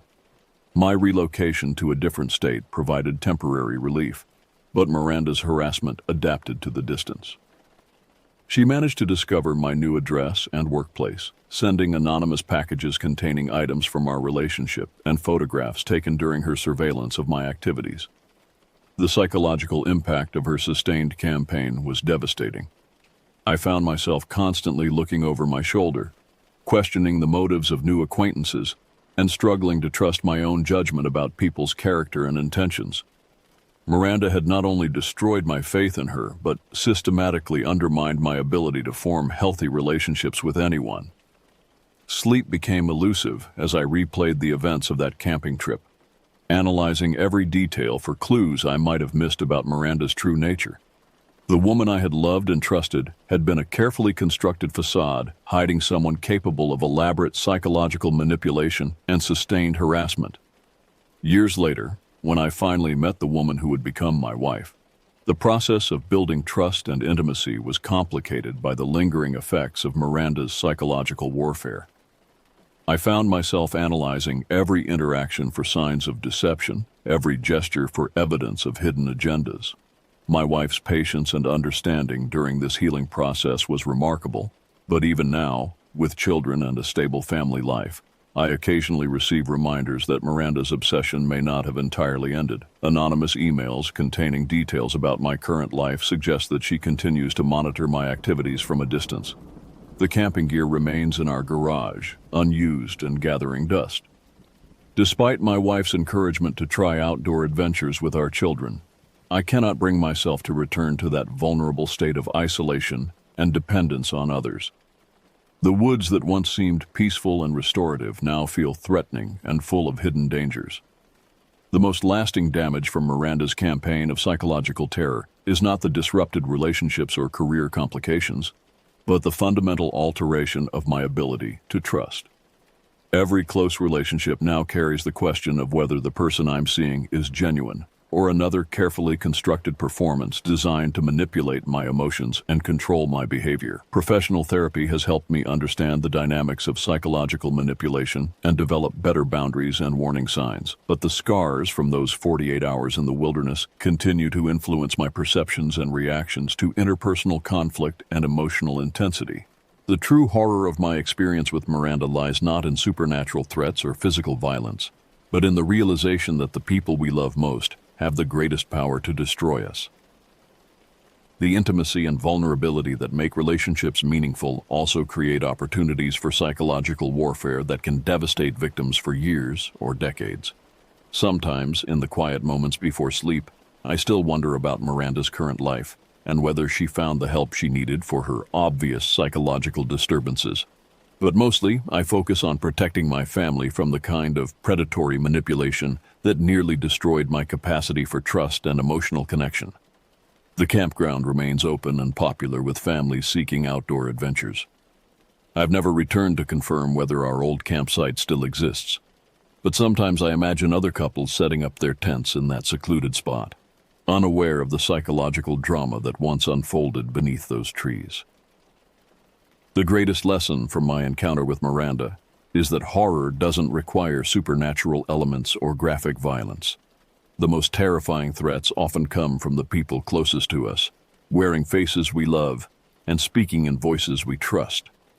Real monsters don't hide in the darkness of the forest. They hide behind smiles and declarations of love, waiting for the perfect moment to reveal their true nature.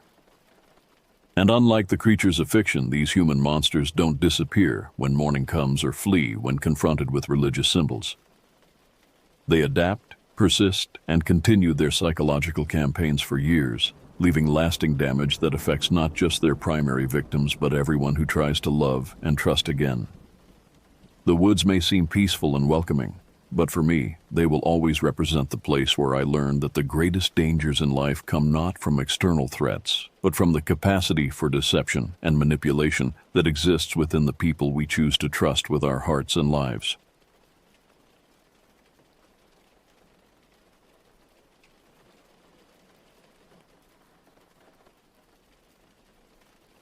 Mount Hood had always seemed welcoming to Marcus and me. We had visited before on short day trips, quick drives from Eugene when we needed a change of scenery from our cramped apartment and demanding jobs. But we had never ventured into its deeper reaches, the isolated corners away from tourists and marked trails. When we found a posting online advertising a rustic secluded cabin, off-grid, miles from the nearest neighbor, it sounded like the ideal escape from our stressful lives. The advertisement was sparse on details, the price surprisingly affordable, and we didn't ask too many questions. The owner, whoever he was, assured us via email that we would find everything we needed inside. His final message warned that cell signals died out past the rhododendron groves, which sounded like paradise at the time. No buzzing phones, no endless notifications, no constant demands from work, just the quiet solitude we had been craving for months. We drove past government camp early on a gray October morning, the air crisp with the promise of winter. The main highway gave way to smaller roads, then to a dirt path marked only by a faded wooden sign that simply read, "Private Road." The overgrown track wound deeper into the forest, branches scraping against our windows with increasing frequency. The GPS signal had died 20 minutes earlier, leaving us to follow the rough directions scrawled on a piece of paper. After nearly an hour of bumping along the deteriorating road, the path became too narrow for our sedan. Marcus parked beside a stand of ancient Douglas firs, their massive trunks disappearing into the misty canopy above. From there, we shouldered our bags and hiked the final 50 yards on foot, following a barely visible trail marked by occasional strips of faded orange flagging tape. When we first saw the cabin through the trees, my stomach tightened with unease. It was smaller and rougher than the online photos had suggested. Heavy pine logs formed the walls, their surfaces darkened with age and moisture. Thick moss crept up from the damp earth, coating the foundation in a carpet of sickly green. A rusted manual water pump stood sentinel in the front yard, surrounded by weeds that reached nearly to my waist.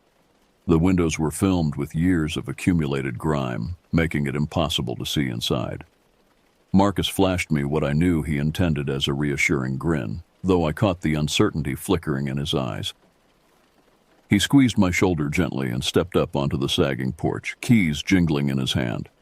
The wooden boards groaned ominously under his weight, and I noticed several planks had warped enough to create gaps where small animals might easily slip through.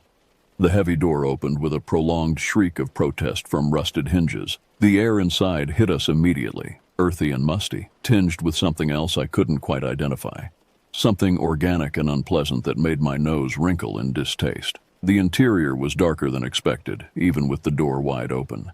Heavy wooden furniture dominated the small space, covered in thick blankets that looked like they hadn't been disturbed in years.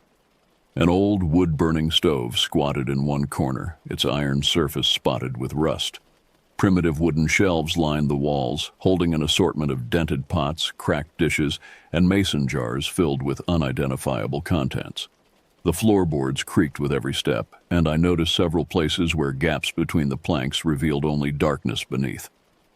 On a battered wooden table near the window lay a leather-bound guestbook, its cover warped from humidity and speckled with dark mold spots. I picked it up carefully, the leather feeling damp and unpleasant against my fingers. The pages stuck together as I flipped through them, most entries faded beyond recognition. The handwriting that remained legible spoke of peaceful getaways and refreshing escapes from city life. The most recent entry was dated July 15, 1991. "Enjoy your stay," it read in careful cursive. "This place has a way of getting under your skin." Nothing since. Over 30 years of silence. The absence of any recent visitors struck me as odd, especially given the online listing's promise of regular bookings. "Charming," Marcus laughed. though the sound came out forced and nervous. "Let's get some fresh air." We spent that first evening on the porch, Marcus coaxing a fire to life in a stone ring just outside the cabin door. The familiar scent of burning pine began to drift around us as darkness crept through the forest. It felt peaceful as we settled into folding chairs we had brought from home, sharing a bottle of wine and listening to the symphony of night sounds. The occasional distant owl, the rustle of small creatures in the underbrush, the snap of a twig somewhere deep in the woods. As the sun disappeared behind the towering peaks, the forest transformed. What had seemed merely quiet during the day now felt oppressively silent. The temperature dropped rapidly, and I pulled my jacket tighter around my shoulders. The fire crackled and popped, sending sparks spiraling up into the star-filled sky, but its warmth seemed insufficient against the encroaching cold. I don't remember which of us noticed first. It might have been Marcus suddenly sitting straighter in his chair, or the way he slowly lowered his wine glass, eyes fixed on something beyond the edge of our clearing. The change in his posture was subtle but unmistakable, the relaxed slouch replaced by rigid alertness. "What is it?" I asked, following his gaze into the shadowed tree line. "Someone's out there," he murmured, his voice barely above a whisper. I squinted into the dimming light, searching the wall of trees that surrounded our small clearing. At first I saw nothing but the usual forest shapes, thick trunks and tangled undergrowth, all rendered in shades of gray and black by the failing light. Then my eyes found it, and my breath caught in my throat. Just beyond the edge of the tree line, perhaps 60 yards away, stood a figure. Too far to make out clearly, but undeniably human in shape. It stood perfectly motionless, arms at its sides, facing directly toward us. There was something profoundly wrong about its stillness. No shift in weight, no movement of any kind, as if it were carved from stone. "Maybe it's another hiker," I whispered, though something deep in my gut rejected that explanation immediately. The figure's posture was wrong for a casual observer. There was an intentional quality to its positioning, a deliberate patience that made my skin crawl. We waved cautiously, Marcus raising his arm in what he probably intended as a friendly greeting. There was no response. No wave in return, no acknowledgement of any kind. Just that terrible, unnatural stillness. Marcus grabbed his flashlight from the table beside his chair and switched it on, aiming the bright beam toward the trees. I held my breath as the light cut through the darkness, illuminating bark and leaves and empty air. The figure had vanished completely, as if it had never been there at all. We exchanged uneasy glances, neither of us speaking for several long minutes. The comfortable isolation we had sought suddenly felt threatening and exposed. Marcus stoked the fire higher, adding more wood than necessary, as if the larger flames could somehow protect us from whatever lurked in the darkness beyond their reach. The night sounds that had seemed so peaceful earlier now carried a different quality. Every rustle in the undergrowth made me tense. Every distant crack of a branch sounded deliberate and calculated. I found myself straining my ears, trying to detect the sound of footsteps or breathing beneath the natural symphony of the forest. We retreated inside earlier than planned, securing the flimsy door latch and checking the primitive window locks. The cabin felt even smaller with the darkness pressing against the glass, and every creak of settling wood made us both jump. Marcus dragged a heavy wooden chair over to the door, wedging it under the handle in a makeshift barricade. Rest did not come easily that night. I lay on the narrow bed beside Marcus, listening to his breathing and the countless small sounds that filled the darkness. Every few minutes I would catch myself holding my breath, straining to hear something that might not belong to the natural nighttime chorus. The image of that motionless figure burned in my mind, and I couldn't shake the feeling that it was still out there somewhere, watching and waiting. Morning brought weak sunlight filtering through the dirty windows, but little comfort. Marcus was already up when I opened my eyes, standing at the kitchen window with a cup of coffee in his hands. His shoulders were tense, and I could see the exhaustion etched in the lines around his eyes. "Sleep well?" I asked, though I already knew the answer. He shook his head. "Kept thinking I heard things. Probably just my imagination." We tried to laugh off our unease from the night before over breakfast, but the attempt felt forced, Marcus suggested we walk down toward the spot where we had seen the figure, expecting to find footprints or some other evidence that someone had been standing there. I accompanied him reluctantly, not particularly eager to venture away from the relative safety of the cabin. The morning air was crisp and clean, carrying the scent of pine needles and damp earth. Bird songs filled the trees above us, and squirrels chattered in the branches. In the daylight, our fear from the previous evening seemed almost silly. The forest looked innocent and welcoming, nothing like the threatening presence it had become after dark.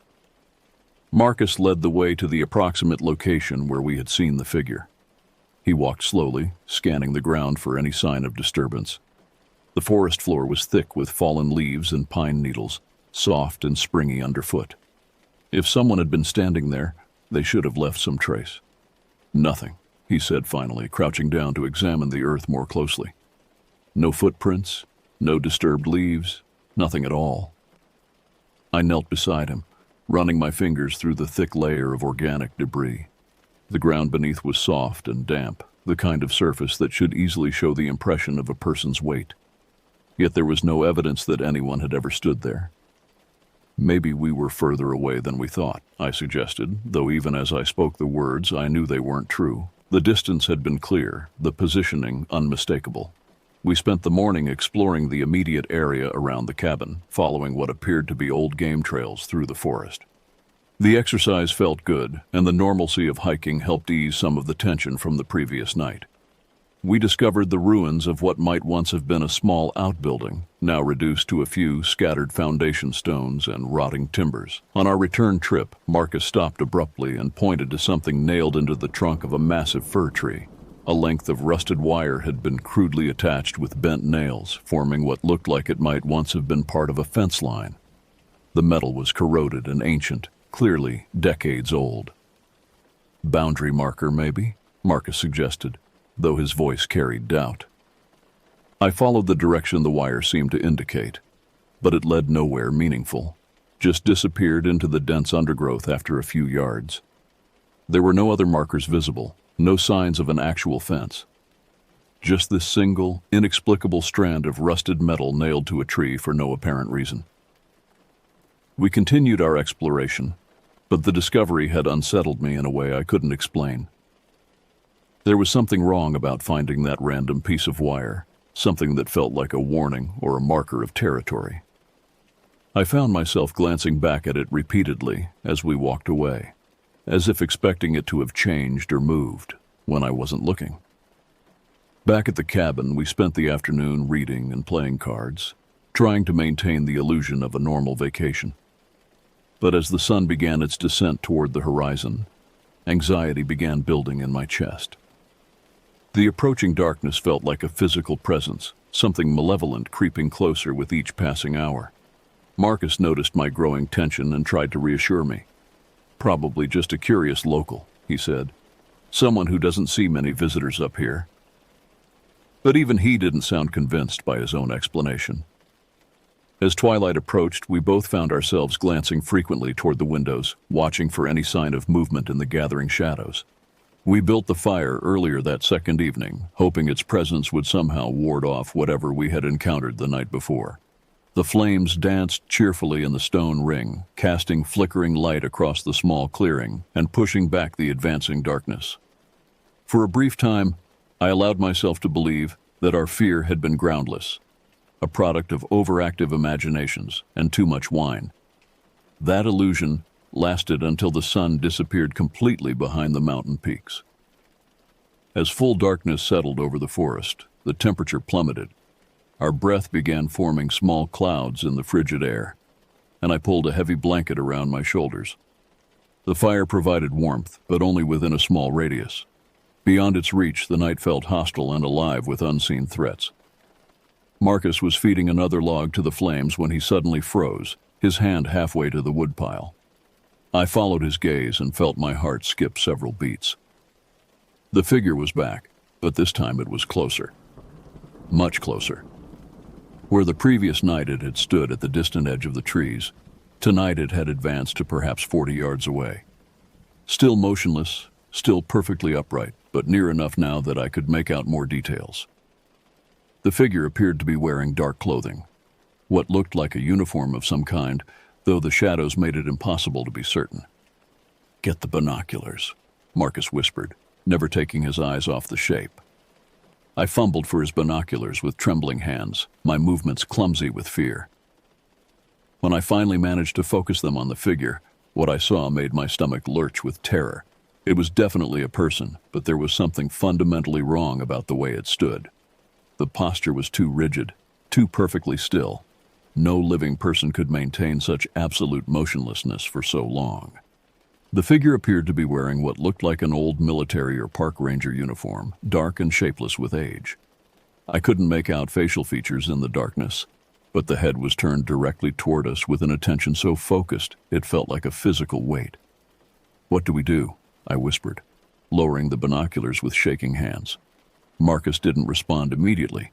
He stared at the figure with an expression I had never seen before, a mixture of fear and fascination that frightened me almost as much as our mysterious observer.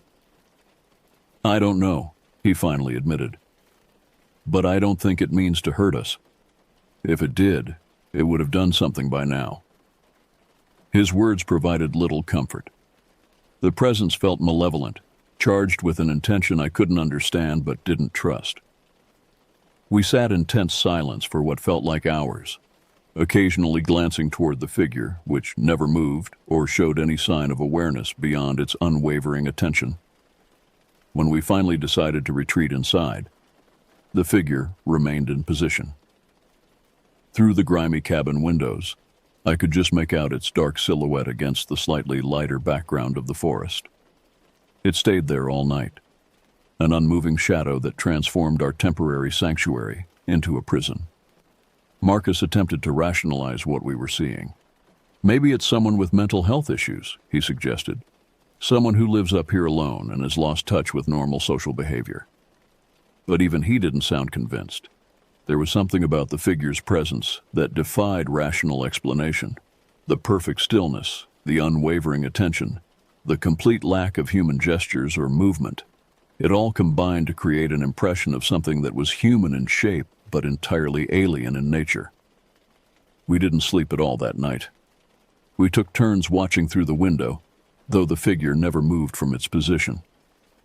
As dawn approached and the first pale light began filtering through the trees, I expected to see it disappear again. Instead, it simply faded gradually as the growing light rendered it invisible against the forest backdrop. Only when full daylight had arrived did we dare to venture outside. Marcus walked directly to the spot where the figure had stood, examining the ground with forensic intensity. Once again, there was no trace of its presence, no footprints, no disturbed vegetation, no evidence that anyone had spent the night standing motionless in our clearing. By our third morning, the pretense of enjoying a peaceful vacation had completely evaporated. We were both exhausted from consecutive sleepless nights, and the strain was beginning to show in our relationship. Marcus had become withdrawn and obsessive, spending long periods staring out the windows and jumping at every sound. I found myself snapping at him over trivial matters, my nerves frayed beyond their limits. The decision to leave came suddenly and without discussion. As weak sunlight filtered through the dirty windows, I began packing our belongings with desperate efficiency. Whatever was happening here, we needed to get away from it before our sanity suffered any further damage. Marcus carried our bags out to the car while I did a final sweep of the cabin, making sure we weren't leaving anything behind. The urgency I felt was almost overwhelming, a primitive flight response that demanded immediate escape from what felt like mortal danger. I stepped onto the porch and immediately knew something was wrong. Marcus was hunched over the open hood of our sedan, his hands moving frantically among the mechanical components. The look on his face when he saw me approaching made my stomach drop. "The battery's dead," he said, his voice hollow with disbelief. "Dead? How is that possible? It was fine when we got here." He shook his head grimly, pointing to the battery terminals. "It wasn't an accident. Look, the cables have been disconnected. Someone sabotaged it deliberately." I stared at the evidence with growing horror. The battery cables lay loose beside the terminals, clearly disconnected by human hands. This wasn't mechanical failure or bad luck. Someone had deliberately disabled our vehicle, stranding us in this isolated location. Who would do this? I asked, though I suspected we both knew the answer. Marcus tried reconnecting the battery, but too much power had drained away during the night. The engine wouldn't even turn over. We were trapped, miles from civilization, without cell service or any means of communication with the outside world. "We'll have to hike out," Marcus said, attempting to project confidence he clearly didn't feel. "If we follow the road back to the main highway, eventually someone will pick us up." The prospect of walking through miles of empty forest filled me with dread, but staying at the cabin felt even worse. Within minutes, we were moving down the narrow dirt road, our footsteps crunching on gravel in the morning stillness. The weight of our backpacks felt reassuring somehow, a tangible connection to the normal world we were trying to reach. After walking for perhaps a mile, Marcus stopped abruptly and pointed to something on the trail ahead. A small pile of pine needles had been arranged in a perfect cone beside the road. They were fresh, recently gathered, and clearly placed there deliberately. "What do you think it means?" I asked, though I dreaded the answer. "I don't know, but I don't like it." We continued walking and discovered more piles at regular intervals, each one precisely positioned and obviously intentional. Someone had marked this trail recently, creating a pattern we couldn't understand, but that filled us both with increasing unease. 20 minutes later, we encountered something that stopped us completely. Nailed to a massive Douglas fir beside the road was an old wooden sign, weathered and faded, but still legible. In block letters it read, "Authorized personnel only, U.S. Forest Service Site 17A. "Site 17A?" I said. "Have you ever heard of anything like that?" Marcus shook his head. "It's not on any map I've ever seen. And why would they need a special designation for this area?" We stood there for several minutes. Uncertainty paralyzed us. The sign clearly indicated we were trespassing on some kind of restricted government property, but we had no choice except to continue. Returning to the cabin was not an option. As we debated our next move, I became aware of a sound behind us, distant but unmistakable. Footsteps on gravel, matching our pace and rhythm. When we stopped, the sound stopped. When we moved, it resumed. "Someone's following us," I whispered, my voice tight with fear. Marcus nodded grimly. "I've been hearing it for the last 10 minutes. The realization that we were being stalked through the forest sent panic shooting through my nervous system. We increased our pace, no longer concerned with stealth or caution. The footsteps behind us matched our acceleration, maintaining the same distance but never quite coming into view. Fear drove us into a stumbling run, crashing through underbrush and stumbling over hidden obstacles in our desperation to reach safety. My lungs burned and my legs ached, but terror provided endless fuel for our flight through the wilderness. We ran until exhaustion forced us to stop, collapsing against the trunk of a massive cedar to catch our breath. My heart hammered against my ribs and sweat stung my eyes despite the cold air.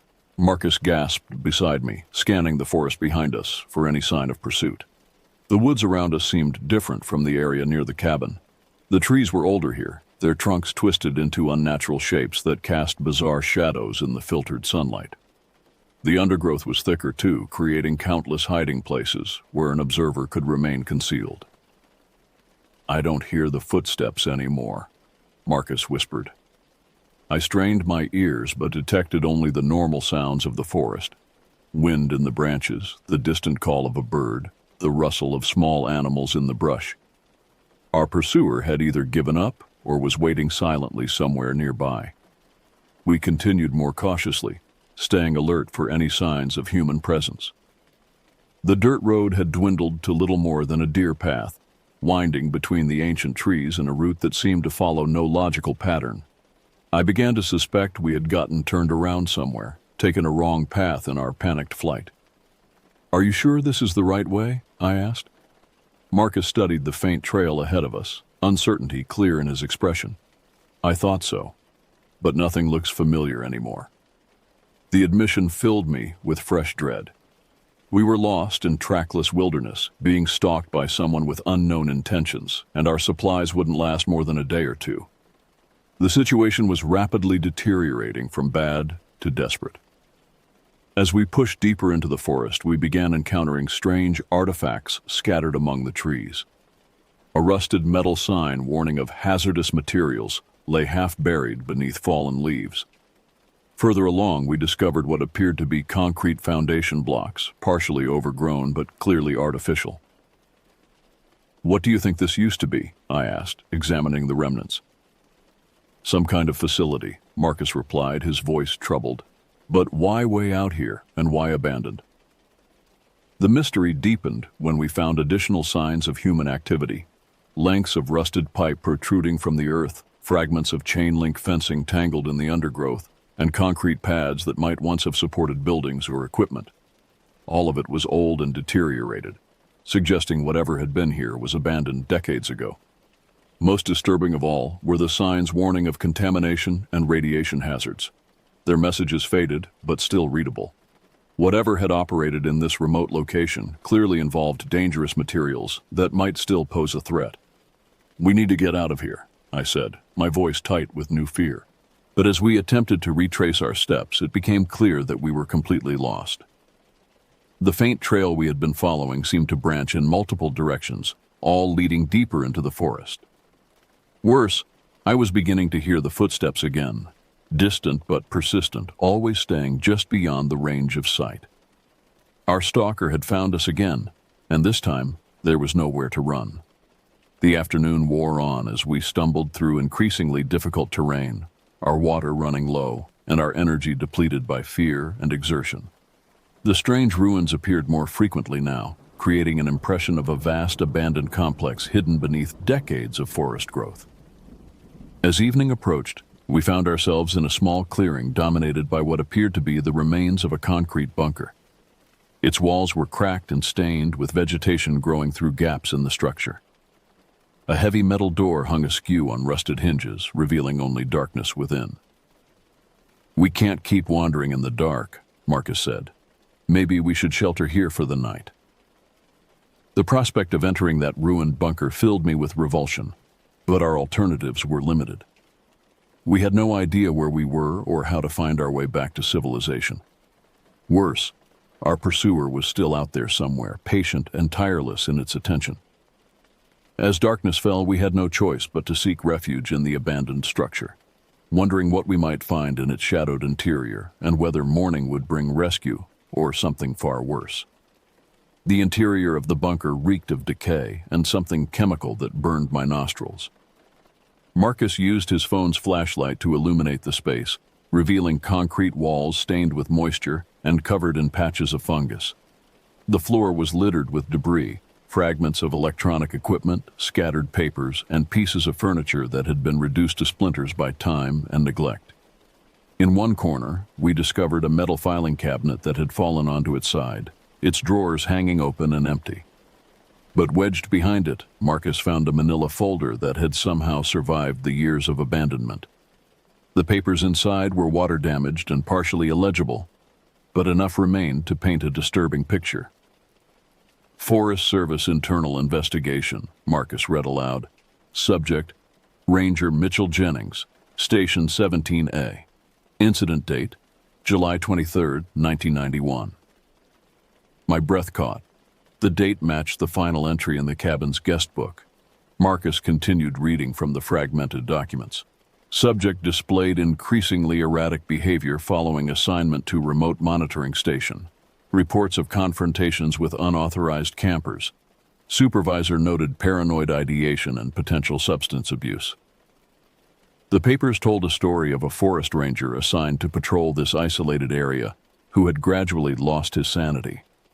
The final report described a violent incident in which Jennings had shot 2 people he claimed were trespassing on government property, then turned the weapon on himself. "The cabin," I whispered. "He was stationed at that cabin." Marcus nodded grimly. "And those people he killed, they must have been staying there illegally, just like us." We read through the remaining documents by the dim light of the phone, piecing together a narrative of tragedy and madness. Jennings had been responsible for guarding whatever secret facility had operated here, but the isolation and stress had warped his mind until he saw enemies everywhere. The final document was a recommendation that Station 17A be permanently closed and all associated structures sealed. But apparently, someone had continued to rent out the cabin to unsuspecting vacationers, never mentioning its dark history. "So, what we've been seeing," I began. "Is impossible," Marcus finished. "Jennings has been dead for over 30 years. But even as he spoke the words, we both knew that what we had experienced was real.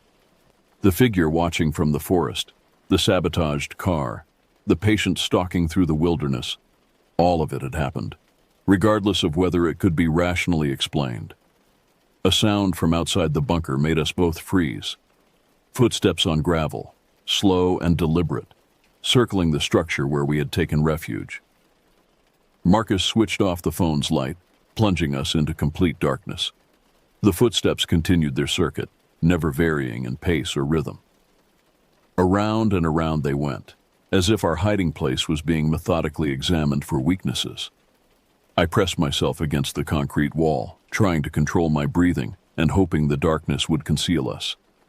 Hours passed with agonizing slowness. The footsteps would sometimes pause for long periods, only to resume without warning.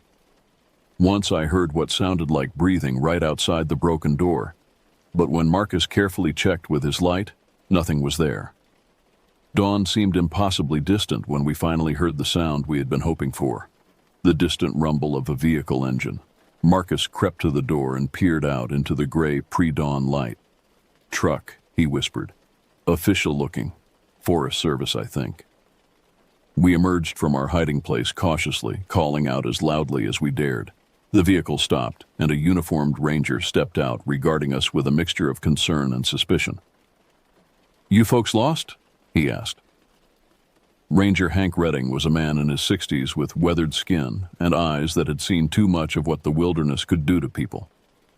He listened to our story with growing alarm, occasionally asking clarifying questions but never expressing outright disbelief. When we finished our account, he was quiet for a long moment, staring toward the forest where we claimed to have been stalked.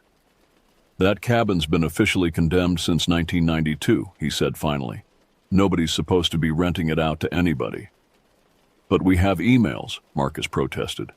"Confirmation numbers, payment receipts." Redding nodded. "I believe you. But whoever took your money isn't affiliated with the Forest Service. That property is supposed to be permanently sealed." He drove us to the regional headquarters, where we spent hours giving detailed statements to investigators. They promised to look into both the illegal rental operation and our claims about being stalked, but their skeptical expressions made it clear they weren't expecting to find anything conclusive. "Happens more often than you'd think," one investigator explained. "Urban explorers, ghost hunters, thrill seekers. They break into abandoned properties and sometimes have encounters they can't explain. Isolation and fear can play tricks on the mind." But I knew what we had experienced wasn't psychological. The sabotaged car, the systematic stalking, the deliberate intimidation, all of it had been real and purposeful, regardless of who or what was responsible. The drive back to Eugene passed in relative silence. Marcus stared out the window at the passing landscape, lost in thoughts he didn't share. I found myself constantly checking the side mirrors, half expecting to see a familiar figure standing by the roadside, watching our departure. Back in our apartment, surrounded by the familiar comforts of civilization, the entire experience began to feel like a bizarre nightmare, but the evidence was real enough. Our camping gear still smelled of wood smoke, our hiking boots were caked with forest mud, and the rusted Forest Service badge Marcus had pocketed served as a tangible reminder of our ordeal. For several days, we tried to resume our normal routines. Marcus returned to work, I caught up on household tasks, and we made efforts to process what had happened through conversation and rationalization. The distance from those terrifying nights in the forest made it easier to convince ourselves that we had overreacted, that fear and isolation had amplified natural phenomena into something supernatural. That illusion shattered on Thursday evening when my phone buzzed with a message from an unknown number. My fingers trembled as I opened it, and what I saw made my blood freeze in my veins. It was a photograph, grainy and shadowed, but unmistakably real. It showed Marcus and me through the cabin window, taken on our first night there. We were sitting by the fire, unaware that we were being observed and documented. Below the image was a single line of text that made my hands shake uncontrollably. "Nice to finally see you up close." I showed the message to Marcus, watching his face pale as he stared at the screen. We had escaped the forest, but whatever had been hunting us there wasn't finished with its game. The distance we had put between ourselves and that cursed place meant nothing to something that could reach across space and time to remind us that we were still being watched. That night, we installed additional locks on our apartment door and closed all the blinds. But I knew those precautions were meaningless against something that had already demonstrated its ability to follow us anywhere. As I lay awake listening to the familiar sounds of the city, I couldn't shake the feeling that somewhere in the darkness, patient and tireless eyes were still watching, still waiting for the right moment to complete whatever purpose had driven them to reveal themselves to us in the first place. The text message was just the beginning. Over the following weeks, we would receive more photos, images of us at work, at the grocery store, walking through downtown Eugene. Each one was accompanied by brief messages that grew increasingly personal and threatening. We contacted the police, but there was little they could do.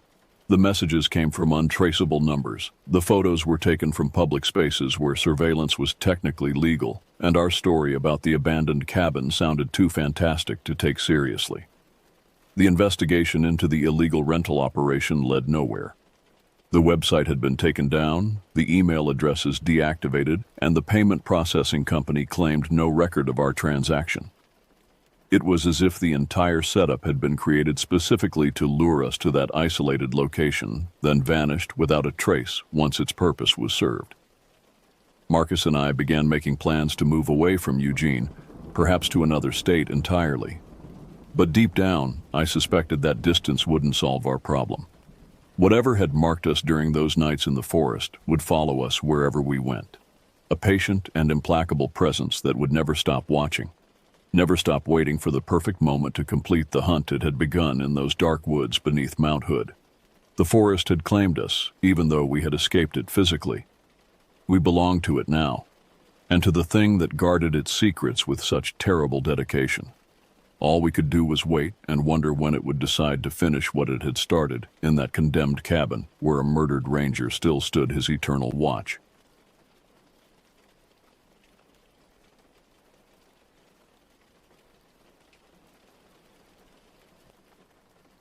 I never wanted to be the guy with the crazy story. You know the type, the one at parties who corners you with wild tales that couldn't possibly be true. But here I am, 38 years later, still haunted by what happened in those woods. My hands shake every time I tell this story, but it needs to be told. Maybe then someone else can avoid what I experienced. I wasn't always like this, jumping at shadows and checking locks twice before bed. Back in '86, I was your typical Chicago advertising executive, climbing the corporate ladder with the rest of them. Worked at Jensen & Mills, one of those agencies where creativity meant finding new ways to sell toothpaste. I had a comfortable life, a downtown apartment, season tickets to Cubs games, and enough disposable income to fund my real passion, hiking and nature photography. That's what really got me through those endless client meetings and late nights at the office, planning my next wilderness adventure. I'd been an outdoorsman since I was a kid, learning the basics from my father on camping trips in Wisconsin. By my 30s, I'd hiked most of the major trails in the Midwest and was always looking for more remote, challenging locations. I had a well-worn copy of America's Hidden Trails that I'd mark up with possible destinations, dreaming of places where you could still find true solitude. My friends thought I was crazy. Why camp when you can afford hotels, they'd ask. But there was something about being out there, away from the artificial light and concrete, that made me feel alive. I'd made quite a few friends on the trails over the years, other solo hikers who understood the call of the wild. We'd swap stories around campfires, share trail maps, and warn each other about dangerous spots. Those connections, brief as they were, felt more real than any networking event in Chicago. But by June 1986, the stress was getting to me. Our agency had landed a major automotive account, and my boss, Richard Kenner, was riding me hard about deadlines.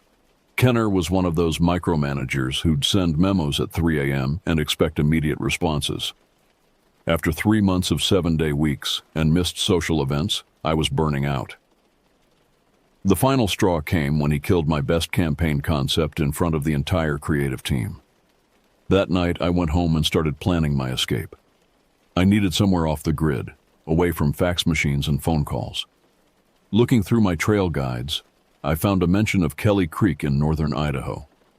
The book described it as a pristine fishing stream in the heart of the Clearwater National Forest, accessible only by dirt roads and seldom visited. Perfect. I had 2 weeks of vacation saved up, and my old RV, a 78 Winnebago Brave with wood paneling and questionable gas mileage, was ready for another adventure.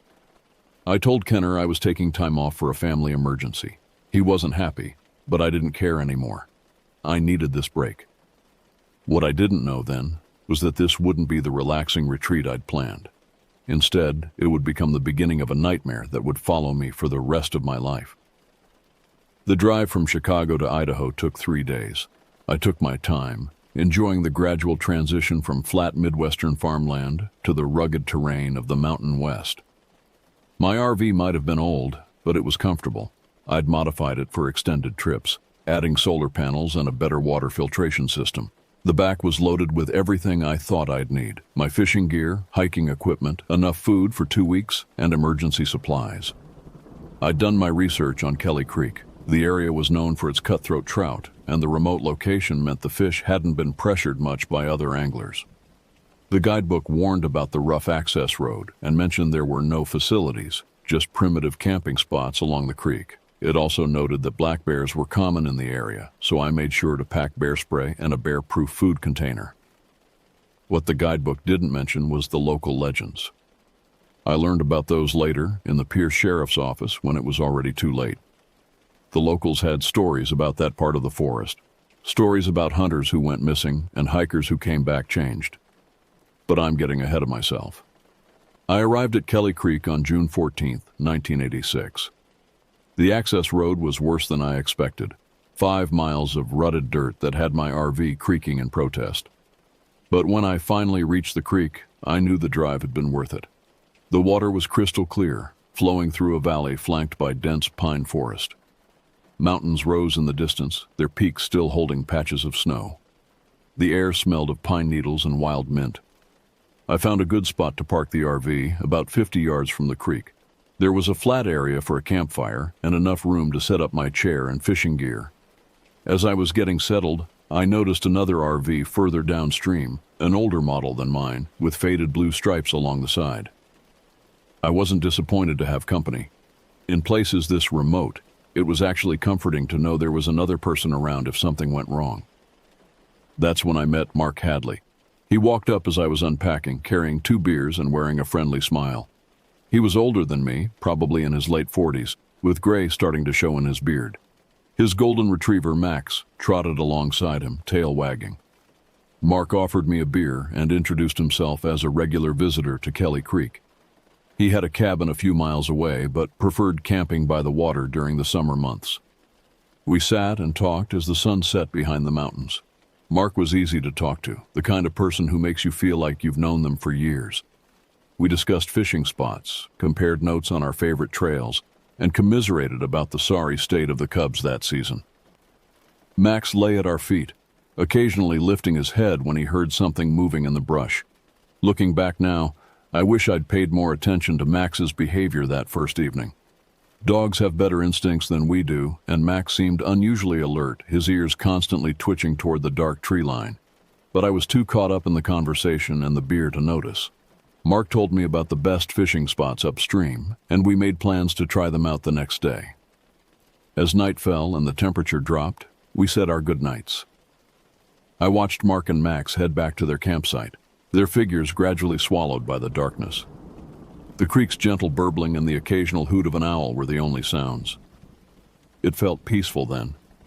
God, how quickly that would change. The next few days fell into a pleasant routine. I'd wake up early, make coffee on my portable stove, and head to the creek with my fishing gear. Mark would usually join me, and we'd spend the morning trying different spots along the water. He knew what he was talking about. Following his advice, I caught several beautiful cutthroat trout, including one that must have been at least 18 inches long. The landscape was stunning in the morning light. Mist would rise from the creek, creating ethereal shapes that danced between the trees. The forest was thick with lodgepole pines and western red cedars, their branches creating a canopy that filtered the sunlight into shifting patterns on the ground. Wild columbines and Indian paintbrush added splashes of color to the undergrowth. We'd break for lunch, sharing stories and trading fishing tips. Mark had been coming to Kelly Creek for over 20 years, and he knew every bend in the stream. He told me about the changes he'd seen, how the forest fires in '67 had altered the landscape, and how the fish populations had recovered after some bad years in the '70s. But there were times when he'd get quiet, especially when talking about the deeper parts of the forest. I noticed other things too, small details that didn't seem significant at the time.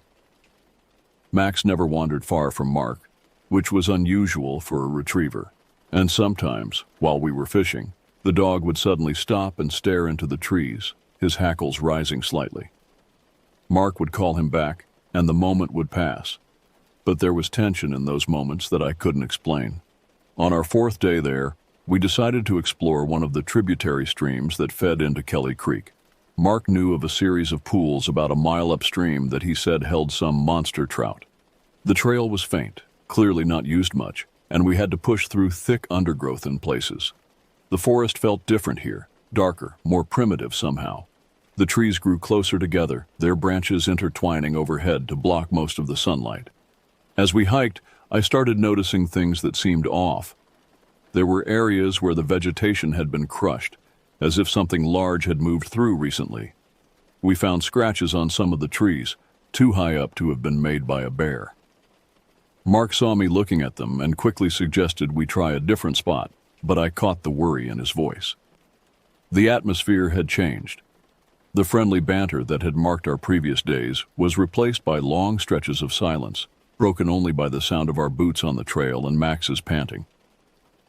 The air felt heavier, more oppressive, and there was a smell I couldn't quite identify. Something musty and organic, like rotting vegetation, but with an underlying sweetness that made my stomach turn. We reached the pools Mark had mentioned, but neither of us felt much like fishing anymore. The water was dark and still, reflecting the twisted branches overhead like a black mirror. Max stayed close to Mark's legs, occasionally whining softly. We made some half-hearted attempts to cast our lines, but our hearts weren't in it. Something about this place felt wrong. That's when we heard it. A sound that didn't belong in these woods. It was like a cross between a wolf's howl and something else, something that made the hair on the back of my neck stand up. It seemed to come from everywhere and nowhere at once, echoing through the trees. Max began to growl, a low, continuous sound I hadn't heard from him before. Mark's face had gone pale. "We should head back," he said quietly, already reeling in his line. I didn't argue. We packed up quickly, our movements jerky, and rushed. The sound came again, closer this time, and Max's growl turned into a whimper. We practically ran back down the trail, no longer caring about the branches that whipped at our faces or the roots that threatened to trip us. By the time we reached our campsite, the sun was setting, casting long shadows through the trees. We built a fire larger than usual that night, and neither of us strayed far from its light. Our conversation was sporadic and tense, both of us trying to pretend we hadn't experienced what we had. Mark kept glancing into the darkness beyond the firelight, and Max stayed pressed against his leg, trembling slightly. That night, in my RV, I lay awake listening to the sounds of the forest. The usual nighttime noises, crickets, owls, the rustle of small animals, seemed somehow wrong, as if they were being performed by something trying to imitate natural sounds, but not quite getting it right. I told myself I was being paranoid, that the isolation was getting to me. But I couldn't shake the feeling that something out there was watching, waiting. I didn't know it then, but this was just the beginning. The real horror was still to come, and nothing, not my years of outdoor experience, not Mark's knowledge of the area, not even Max's protective instincts, would be enough to save us from what lurked in those woods. The next day started normally enough, but there was an undercurrent of tension neither of us could shake. Mark suggested we stick close to camp, focus on fishing the main creek. I agreed, relieved he didn't want to venture back to those dark pools. We spent the morning catching a few smaller trout, our conversation sparse and distracted. Around mid-afternoon, I decided to gather more firewood. The day was warm, but we'd been burning through our supply quickly, keeping the fires bigger and burning longer into the night. I stayed within sight of the creek, working my way along the tree line. That's when I found the first sign that something was seriously wrong. It was a deer carcass, or what was left of one. I've seen plenty of animal kills in my years of hiking: bears, mountain lions, wolves. But this was different. The carcass wasn't just torn apart, it was arranged. The bones had been carefully positioned in a pattern I couldn't quite comprehend, like some twisted art installation. The skull was missing, but the spine and ribs formed a spiral pattern on the forest floor. There was no scent of decay, despite the obvious age of the bones, and no signs of scavengers. I called Mark over. He took one look at the arrangement and turned away, his face ashen. "We need to leave," he said quietly. "Both of us. Today." But before we could discuss it further, Max started barking frantically from back at the campsite. We ran back, abandoning the firewood. The campsite had been ransacked, but not in the way bears sometimes tear through camps looking for food. This was methodical. Everything had been removed from both RVs and arranged in geometric patterns on the ground. Our food, clothes, fishing gear, all laid out in concentric circles. In the center was Mark's family photo, taken from inside his RV, torn into precise triangular pieces. We should have left right then, should have jumped in our RVs and never looked back. But Mark's satellite radio was missing, the only way to call for help this far out, and he was convinced it must be somewhere in the arranged items. As we searched through our scattered belongings, the sun began to set, far too quickly for mid-afternoon. That's when we started hearing the whispers. They seemed to come from just behind the trees, voices speaking in a language that sounded almost familiar, but wasn't quite right. Max's barking had turned to whimpers, and he pressed himself against Mark's legs, trembling.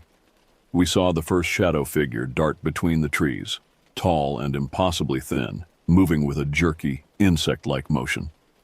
Then another and another. They stayed just at the edge of our vision, never quite fully visible.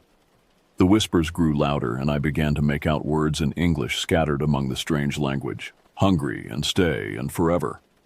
Mark grabbed his rifle from the scattered gear, and I found my flashlight.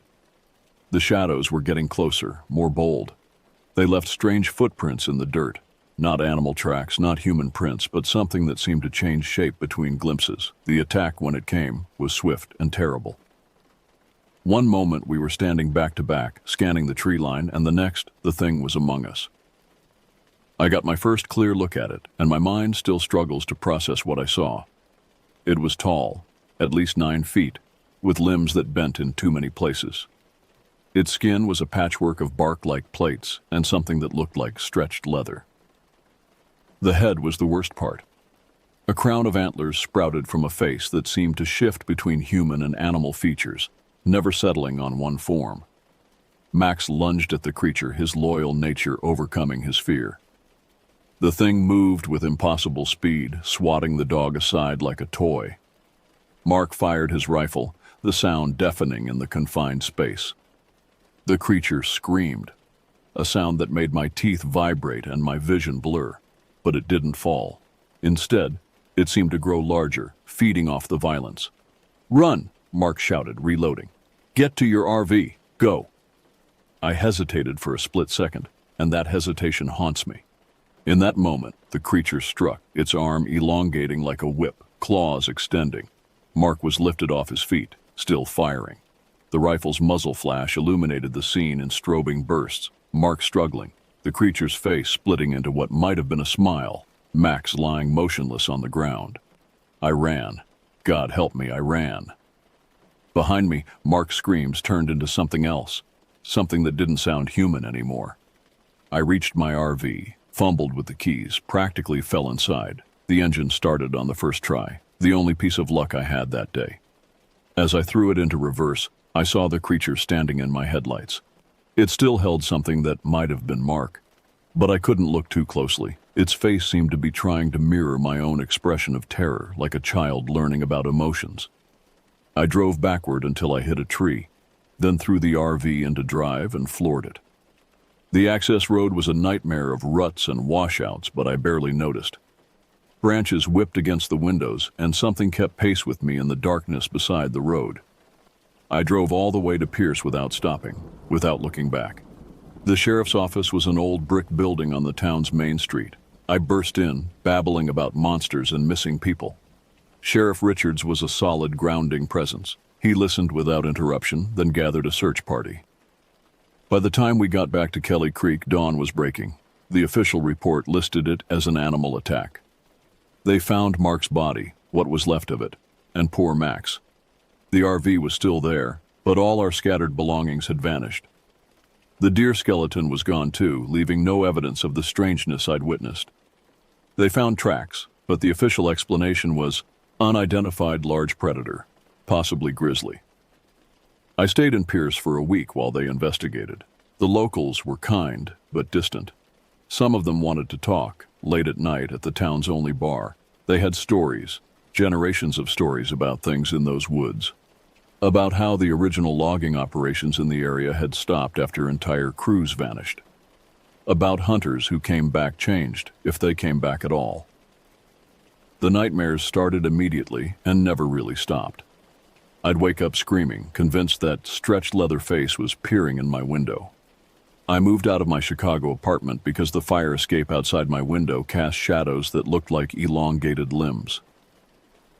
I couldn't handle being alone in natural settings anymore, which meant giving up the hiking and camping I'd loved. I became obsessed with researching similar incidents. I found patterns, stories scattered across the Northwest about impossible creatures, about missing hikers, and arranged bones. I talked to cryptozoologists, folklore experts, even a professor of Norse mythology who had interesting theories about entities called Jotun, giants that could change their shape. 5 years after my experience, I got a letter from Mark's daughter.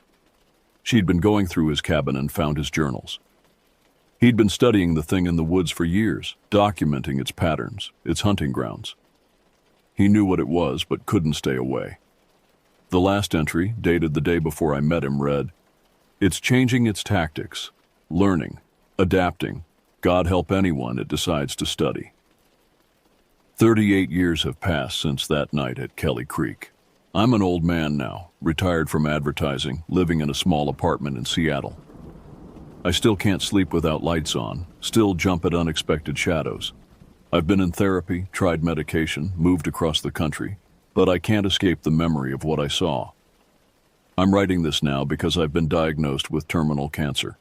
I've got maybe 6 months left, and I need people to know the truth. Last week I received a package. No return address, no note. Inside was Mark's torn family photo, the pieces arranged in exactly the same pattern as that day in the woods. Sometimes, late at night, I think about what Mark wrote, about the creature learning, studying. I wonder if it let me escape that night, if it wanted a witness, someone to spread the story, to attract more curious souls to its hunting ground. And I wonder, looking at that photo, if it's finally finished studying me. So this is my warning. Stay away from Kelly Creek. If you're hiking in the northern forests and you find bones arranged in patterns, run. And if you meet a friendly stranger in the woods, someone who seems to know the area well and wants to show you the hidden places, remember Mark Hadley. Remember that some things in this world are ancient and patient, and they're learning our ways. They're always learning.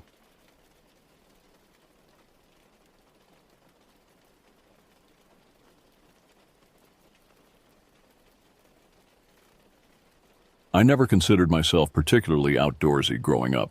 As a kid in suburban Philadelphia, my idea of roughing it was camping in the backyard with a tablet full of movies. But college changed that. I met Marcus during freshman orientation at Penn State. He was the one who first got me into hiking. Something about his enthusiasm was infectious. While other students spent weekends at parties, Marcus would drag me out to local trails, teaching me about native plants and wildlife. Over the next 4 years, what started as occasional hikes became a full-blown passion. I joined the university's hiking club, learned wilderness survival basics, and spent most breaks exploring the Appalachian Trail. There was something therapeutic about disconnecting from technology and just existing in nature. The physical challenge, the quiet moments watching sunlight filter through leaves, the camaraderie around campfires, it all filled a void I hadn't known existed in my life. After graduation, when most of my friends scattered across the country for jobs, hiking became my way of staying grounded. I'd meet up with local hiking groups, making new friends who shared my love of the outdoors. Sarah and Mike, a couple I met through a Facebook hiking group, became regular adventure partners. We'd plan weekend trips, pushing ourselves to explore more challenging trails and remote locations. By 2009, I had a solid reputation in the local hiking community. I'd logged hundreds of miles on trails across the Northeast, led group expeditions, and even started a blog documenting my adventures. But familiarity can breed complacency. When you've hiked enough trails, you start thinking you know what to expect. You stop believing in the warnings about going off trail. You convince yourself that your experience makes you immune to the dangers that claim less seasoned hikers. That hubris nearly cost me everything. The Allegheny National Forest had been on my radar for months. Sarah had mentioned an old logging trail that supposedly led to a hidden waterfall, the kind of spot that doesn't show up on official maps. We spent weeks planning the expedition, poring over topographical maps and satellite imagery. Mike, with his background in geology, helped us identify likely water features and terrain patterns that might indicate our target. I threw myself into research, reading old Forest Service reports and local hiking forums. A few posts mentioned strange experiences in that area. Unexplained noises, unusual animal behavior, hikers feeling watched. I dismissed them as campfire stories. Every wilderness area has its local legends after all. Our gear preparation was methodical. I'd learned from experience that being under-equipped in remote areas could be fatal. My pack contained a high-end GPS unit with extra batteries, topographical maps and compass, first aid kit with wilderness medical supplies, 3 days of dehydrated meals, water filtration system, emergency shelter, satellite phone for emergencies, bear spray, multiple light sources, fire starting materials. The weather forecast showed clear skies and mild temperatures, perfect hiking conditions. Everything seemed aligned for an ideal expedition. We started at dawn on a crisp September morning. The forest was stunning, old-growth hardwoods towering overhead, their leaves just beginning to hint at fall colors. The main trail was well maintained, winding through stands of ancient hemlocks and across crystal-clear streams. Sarah pointed out interesting flora as we hiked: ghost pipe growing in dark corners, patches of wild ginger, clusters of jack-in-the-pulpit. Mike kept us entertained with facts about the region's geological history, explaining how glaciers had carved the landscape millions of years ago. The first few hours were exactly what we'd hoped for. We maintained a steady pace, stopping occasionally to photograph particularly scenic spots or examine interesting mushrooms. The forest felt alive but peaceful. Birds calling overhead, squirrels chattering in the branches, the soft crunch of leaves under our boots. Looking back, I should have noticed when things began to change. It was subtle at first, the bird songs growing fewer and farther between, the quality of light shifting despite the clear sky. But we were focused on finding our turn-off point, the old logging trail that would lead us to the waterfall. When we finally spotted it, barely more than a game trail now, we paused to check our position. The GPS signal was weak, but our map suggested we were on track. Mike seemed hesitant, mentioning something about the rock formations not matching his expectations. Sarah was eager to press on. I made the call to continue. That decision would haunt me for years to come. About 2 miles down the old logging trail, we found the first sign that something was wrong. The path opened into a small clearing, and there, hanging from a low branch, was a backpack. Not unusual in itself, hikers sometimes cache supplies, but this one was shredded, its contents scattered across the forest floor. The tears didn't look like animal damage or normal wear. They were too precise, too deliberate. Sarah wanted to turn back immediately. Mike suggested we at least document the site and report it to the rangers. As I approached the backpack to check for identification, I noticed strange markings on the surrounding trees. They looked like claw marks, but they were too high up, 8 or 9 feet off the ground, and they formed patterns, almost like symbols.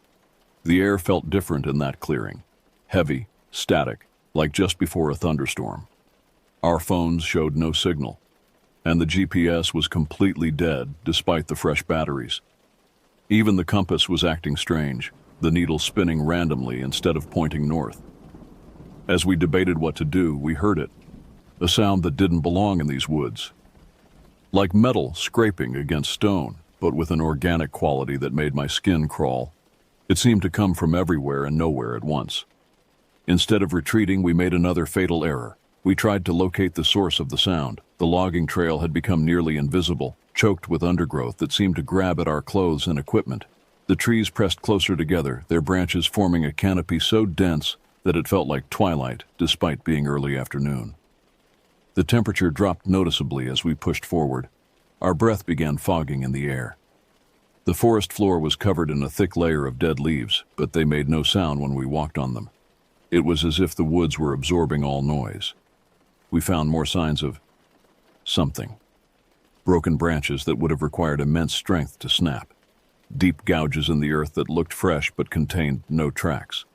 And most disturbing, small piles of bones, too clean to be natural kills, arranged in geometric patterns that seemed to point deeper into the forest. Mike was filming everything on his phone, trying to maintain some scientific detachment. Sarah had gone quiet, her earlier enthusiasm replaced by rigid alertness. I kept telling myself there had to be a logical explanation, even as every instinct screamed at me to run. It happened so fast. One moment we were documenting another set of strange markings, the next the forest exploded into motion. The scraping sound returned, deafening now, accompanied by a smell like rotting leaves and copper. The shadows between the trees seemed to writhe and coalesce. What stepped out of those shadows? I've spent years trying to find words to describe it. The closest I can come is this. Imagine something that understood the general concept of deer, but had only seen one in a nightmare. It moved on too many legs, its skin a patchwork of bark and fur and things I couldn't identify. Its head was adorned with antlers that seemed to shift and change when viewed directly, and its eyes. Mike screamed. The sound seemed to trigger something in the creature. It moved with impossible speed, closing the distance between us in a heartbeat. Sarah fired her bear spray, but the cloud passed through it as if it were made of smoke. What followed was a desperate flight through the darkening forest. We crashed through underbrush, vaulted fallen logs, splashed through icy streams. The creature pursued us with an almost playful leisure, herding us like prey, occasionally letting out sounds that might have been laughter. I lost my pack somewhere in the chaos. Sarah twisted her ankle but kept running on pure adrenaline. Mike was filming even as we fled, his hands shaking so badly I doubted the footage would show anything useful. We finally burst out onto the main trail as dusk was falling. The creature didn't follow us into the open, but its presence lingered at the edge of the forest like a physical weight. We didn't stop running until we reached the parking lot. The immediate aftermath was a blur of ranger stations, police reports, and hospital visits. Sarah's ankle was severely sprained. Mike had deep scratches on his back that none of us remembered him receiving. I was treated for exposure and shock. The rangers found my pack the next day, right at the start of the logging trail. The footage on Mike's phone was corrupted, just static and bizarre audio distortions. Our GPS units and phones showed no record of our detour, as if those hours had never happened. The nightmares started almost immediately, not just reliving the experience, but variations on it. Sometimes I'm alone in those woods, watching the shadows move. Sometimes I'm the one being watched. I wake up with the taste of copper in my mouth and the feeling of bark under my fingers. In the months that followed, I became obsessed with researching similar incidents. I found patterns in missing persons reports from the area, clusters of disappearances every few decades, always in the same general region, local folklore about woodwalkers and forest guardians that seemed to predate European settlement. Sarah refused to talk about what happened, eventually cutting contact with both Mike and me. Mike threw himself into analyzing what evidence we had, starting a podcast about unexplained phenomena in national parks. He sent me updates sometimes, other hikers reporting similar experiences. Strange marks found on trees, unexplained sounds recorded in the forest. It's been 15 years since that day in the Allegheny National Forest. I still hike, but never alone, and never off marked trails. I've learned to respect the wilderness in a way I never did before, not just as a place of beauty and challenge, but as something ancient and unknowable. Sometimes, on dark nights when I can't sleep, I find myself looking at satellite images of those woods, tracing possible paths to that clearing. Part of me wants to go back, to prove to myself that what we encountered has a rational explanation. But a bigger part knows better. The forest keeps its secrets. Some trails are meant to stay untraveled, and sometimes the most important lesson nature can teach us is the wisdom of turning back. I've never shared this story publicly before. If you're planning to hike in the Allegheny National Forest, stick to marked trails. If you hear metal scraping against stone, run. And if you feel watched, you probably are.